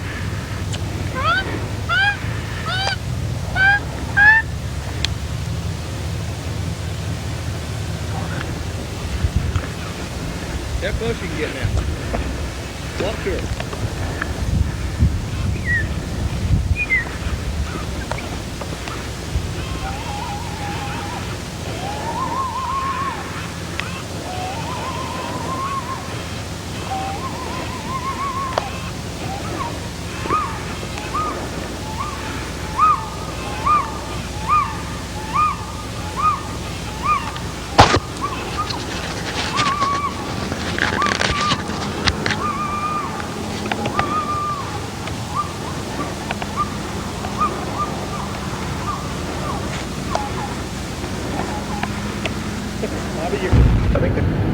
worked out perfect though. They were some good camouflage. Shield ourselves. Yes.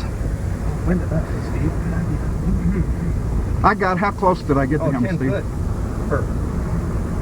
Because I didn't have slash side air because I was looking through the camera. I may go through a roll of film. Did you get to see her big brown eyes, Bobby? I got her, just her head in the picture, but the zoom was, this damn autofocus was going, it was reading her and then it would read nothing. And it was zooming in and out. I think it's called lack of light too. No, it's just, that's the way autofocuses do. Well, why didn't you use manual? I switched, but by the time I switched, that car was coming and you was yelling and I got the hell out of You there. were still walking up the hill. She could have led you back up the top of the hill. You're just following her along. Follow me, big boy. Okay. Just turn and smile at me once in a while. Bob saw a deer and he was after I've it. eaten deer before. Not bad tasting stuff. You believe it? That Yeah. was unreal. I'd say tomorrow after a light day of fishing, we could cruise back up here and I think tomorrow after a light day of nothing.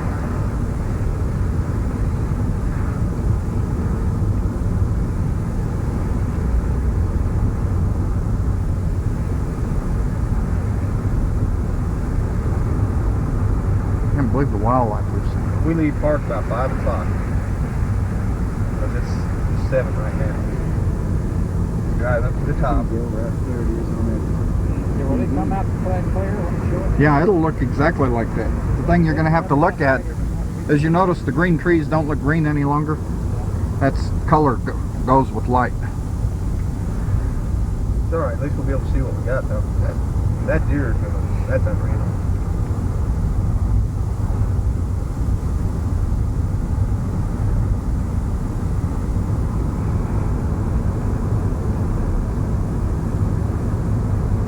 I couldn't believe the way she was walking right along there and letting us walk with her.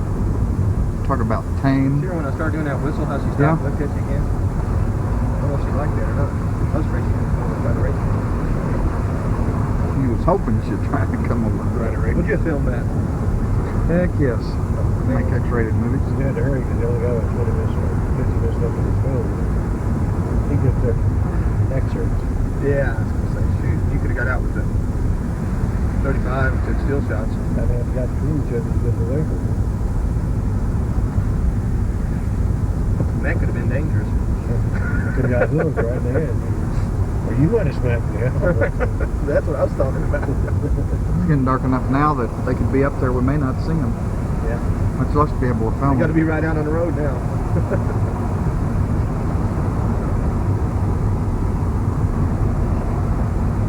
What was just flash would charge a little quicker. But I got 2 or 3 more shots in back there. Does that be fully charged? Yeah, to get a good photograph. If that light's not on, you'll take a picture, but it'll be dark. Need to get some, what is it, 1,000 films? 400 at least for the moment. 400 would be good. 1,000 would be too draining. Need just 400 films for the all night trip. Of course, if we get out early enough, sun's out, it won't matter. You're not going to see them about this time of day, though. You're going to see them again tomorrow night about dusk. That'll be out one.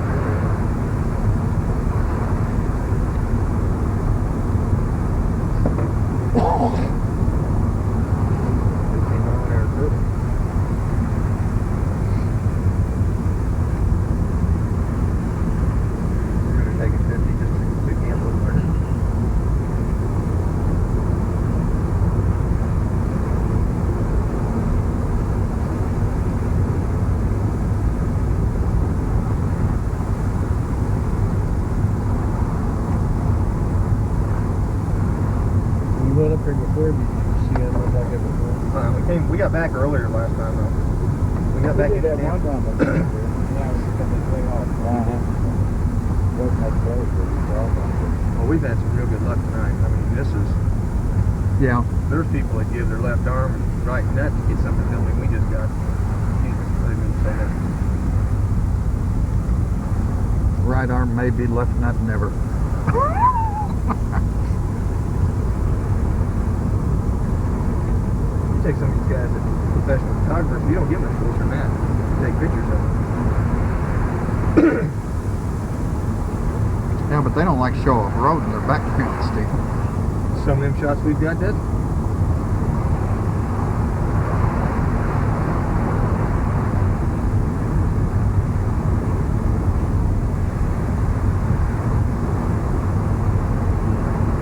Those trees up there. Just that it isn't showing how beautiful gold color those Yeah. trees are. That's the way it's just gold looking when we're setting up on that hillside.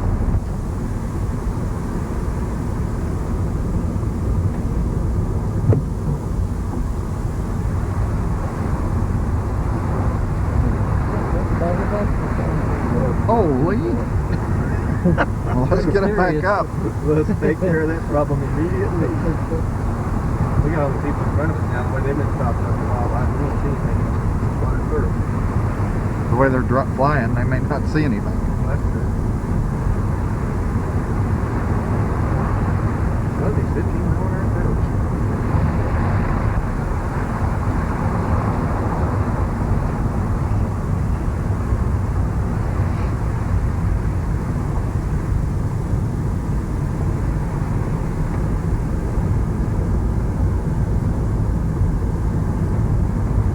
Switchback. Hey, switchback there.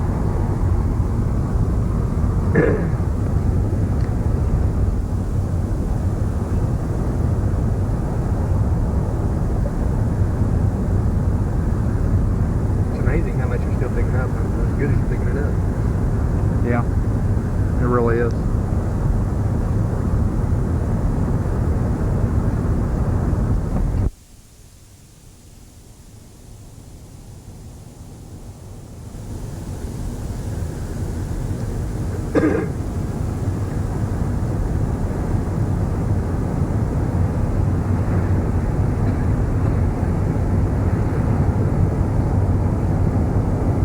Restroom. Well, anybody need a restroom? I do, but I can wait till we get to camp. Okay. What about, does anybody want anything to eat before we? Do we need to go on downtown and get anything, supper? Or? I don't know what to tell you there.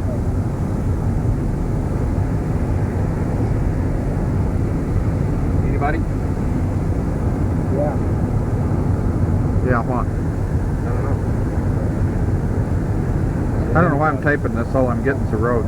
Yeah, Give it time. We may come back on if we see any more wildlife. Otherwise, we're signing off.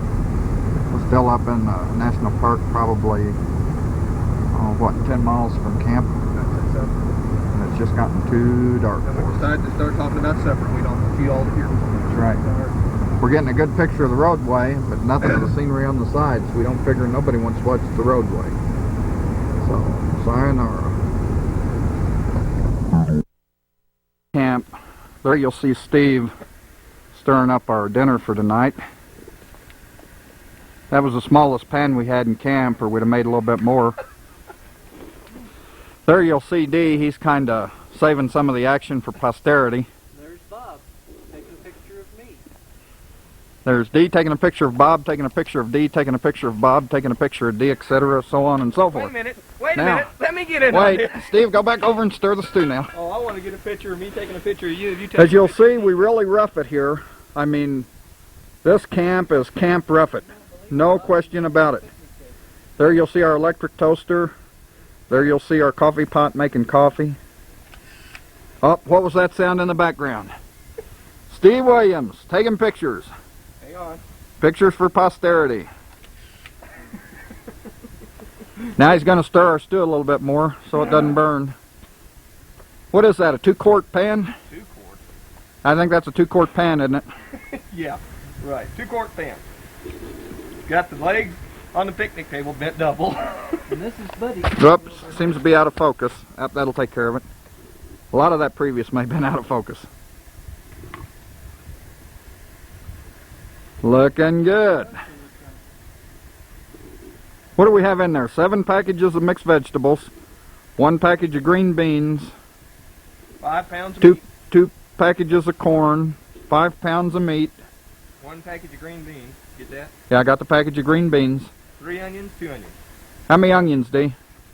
3 onions, isn't it, D? Yeah, at least 3. What, 5 pounds of potatoes? Oh yeah, at least 5 pounds of potatoes. And 1 jar of beef bouillon, 1 jar of kitchen bouquet, a considerable amount of Lint. garlic, salt, pepper. Let's see, Buddy put in a little dishwashing liquid, I think. And a dash of salt. And a dash of salt. There's our neat table we keep. And I'm going to take you back to the coffee pot. You'll see it's almost made. Nothing like coffee made out on the open range. Get Buddy's soup over here, Bob. Now here's Buddy's soup right here. Dish rag. Here, I'll stir Buddy's soup for you. Here we go. Oh boy, that's looking good, ain't it? There's another one. We used to let Buddy eat with us, but we don't anymore. Uncle Buddy left his glasses again. Yeah. Which, as he said, this trip was better than Christmas. There's our beautiful picnic table. Oh, Steve, into the tent. You got to show him the other thing. Oh. Now we're gonna follow Steve into the tent here. The tent of sin, I think, is what we call it. Come in. Can we see in here? Hang on, we can see fine. Okay. We can't see a whole lot. Let me switch it over here. Are we ready? We're ready. Okay. Is my shadow in the way? Is that gonna... No, that's fine.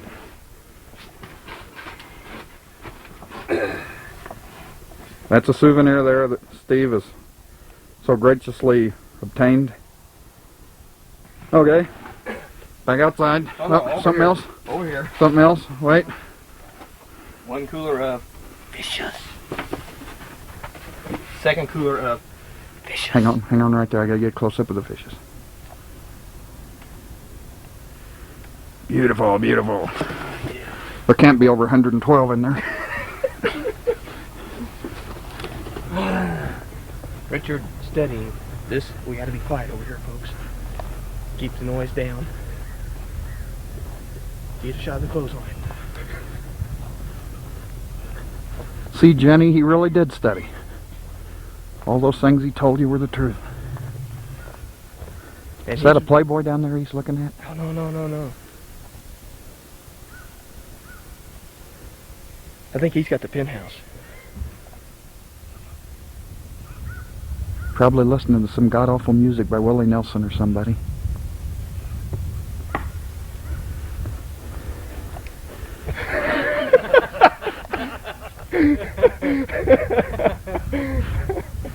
See, Jenny, he really was studying. Me and Willie. Okay, Richard, you can put the book down and get the drink now. It's Willie. He just said it's Willie.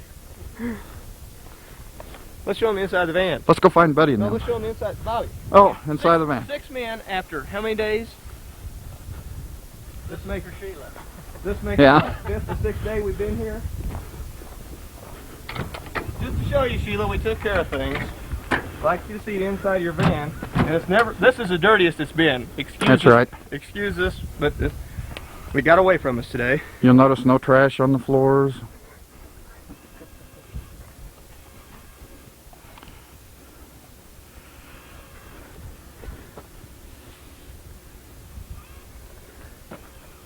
Now we're going to take you to Buddy and Dad's favorite hangout. Do we want any still shots in there, Bob? Bring the camera. Yeah.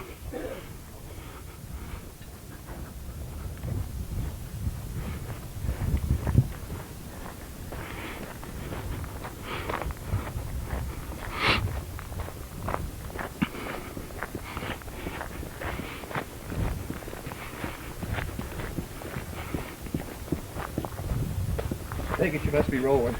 I'm rolling. All right.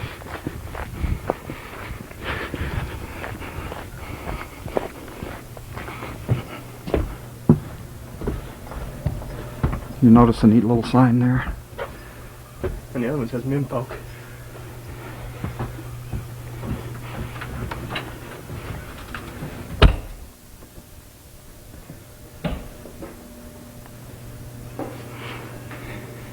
hating what I'm doing here, Bobby. We're going to have to rewind it and start over. Hey, Ma! Steve getting ready to take another picture of us. Well, we're going to go find Dad and Buddy. Oh, they went to pay for ice. Oh, that's right. Steve taking a picture of us here. You want to hold one of the shower stalls open? Oh, we got to see a shower stall. That's it, folks. There's nothing else to it. Okay, here we go. Here we go. We're going to the store.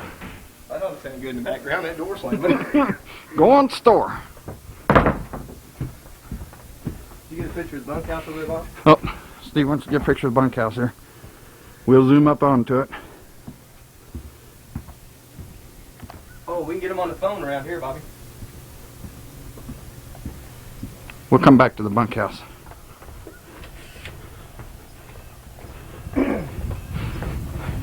This is Uncle Buddy and Uncle Bob using the phone in the wilderness. Guys, turn and wave. How do you use your card? You stick it in the coin slot. Come on, buddy, smile. What do you want to do? We're trying to get it home. You dial.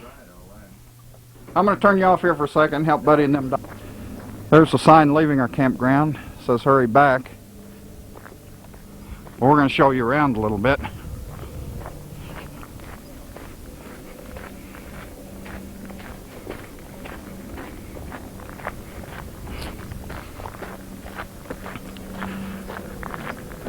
Right down there is the little bridge where we cleaned our fish.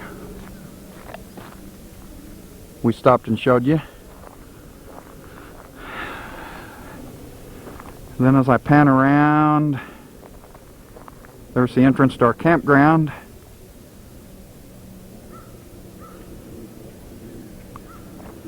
Pan on down and there's the campground headquarters. And that's the road leading on past.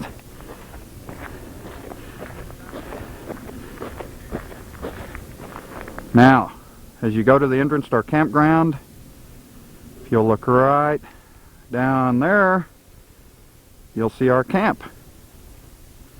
Dad's tent, the van, and the camper. And you'll notice a flag flying on top.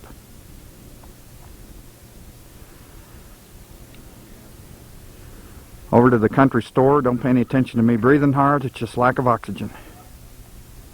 There they are using the phone. I'm going to shut you off for a minute and I'll pick you back up down there where they're on the phone.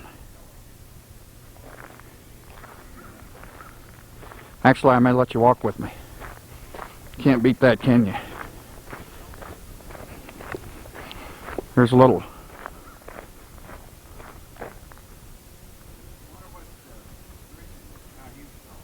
This is Winding River Campground. There's our sign at WR. There's Richard sitting at another campground studying.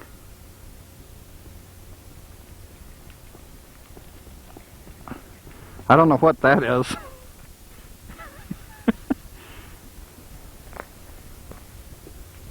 Oh, that's Buddy!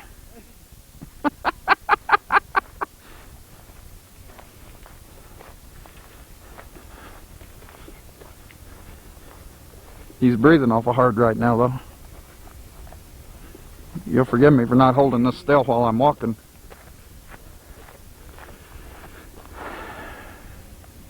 Young flowers last night.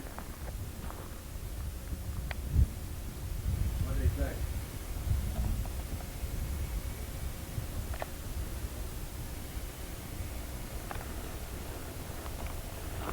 There's a little store there.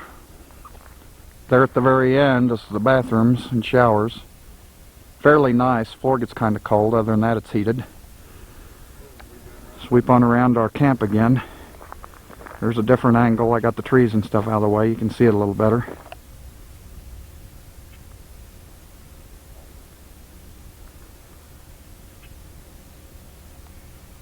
There's Richard studying.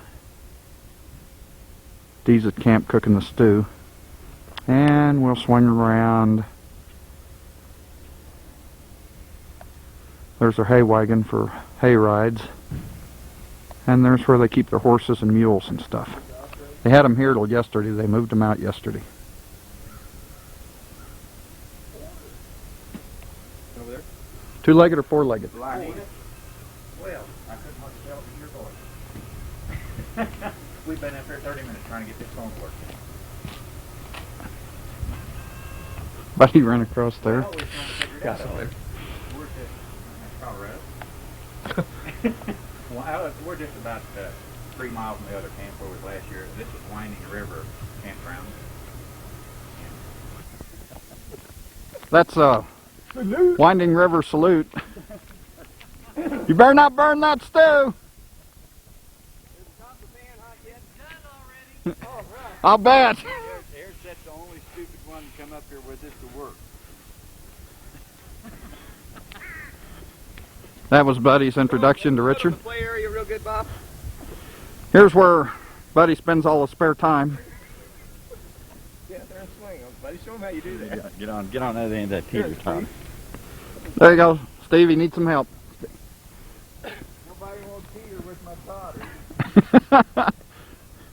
this thing's about broke, Steve. I don't know whether it'll hold it or not. Yeah, it'll hold it.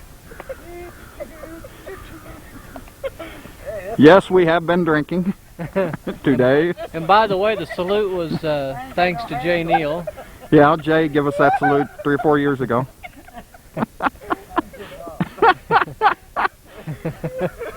We're not having any fun up here at all. We can hardly wait to go home. Isn't that right? Oh, gosh. That tea tastes terrible right now. Well, it ain't even started cooking. He's stirring his supper. I got toasted. Over to the hot one. I think it's a good thing we brought the electric. I'm sure it is. God, I know what to put my hands. Look, go put your hands on top of that lid. It is starting to do something. Can you put that on 2 burners? I don't think you do that off. One more look at our campground. That cranked pretty good. This is our view from camp. You can see it's really a pretty place. Been stirring it You gotta quite a figure we had a lot of frozen stuff in there to thaw for us anyway. We've been really surprised at the number of people staying here besides us, because there have been several. bit. Remember that ice? Ain't nobody up there yet. Will you get any more? We need to get it blocked out. There's the office again. When are we gonna, There's block in there, bud. when are we gonna gather wood? This thing. I thought we cut it all out. No. Bobby, Uh-huh. about ready to go gather some wood? Uh-uh. Richard? Richard's joined the living. Put down the books. Picked up the bottle. There's a block in here, bud, if you want to.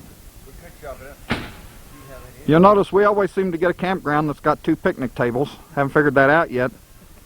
And I can't really understand it because there's one next to us that doesn't have any.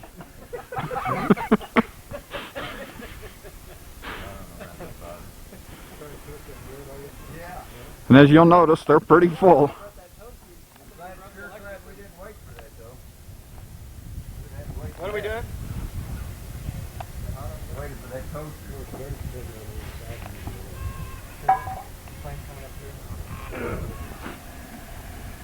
Oh, that'd be interesting.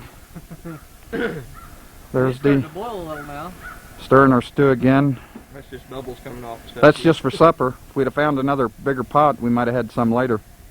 That's horrible. Dee says it doesn't taste real good yet. That's horrible. Ain't that never done yet, is it? No. You don't think Campbell's is gonna want the patent? Huh? Who's that wooden spoon now worth you? I need to And? work all these things too. Bob? They've made it through the week. So far, So far, so good. haven't broke a one. We didn't show you our other gifts we got. Yeah, we got the peanut butter. Yeah, that looks Yes, good, didn't one it? additional Yeah. gift we got today. You didn't get Jeff? Well, wait. Hang on. Let me get it in focus. Let me put it on manual. What's he gonna focus? The other gift. Back up just a hair. Right there. Up forward just a hair.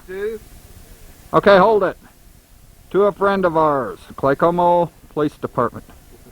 Did you all leave that wooden spoon in the stew? No. What do you think they had in flavor? Well, where'd it go? That gift was from Richard Guyman. I don't know what's wrong with that stew. Crap. Yeah!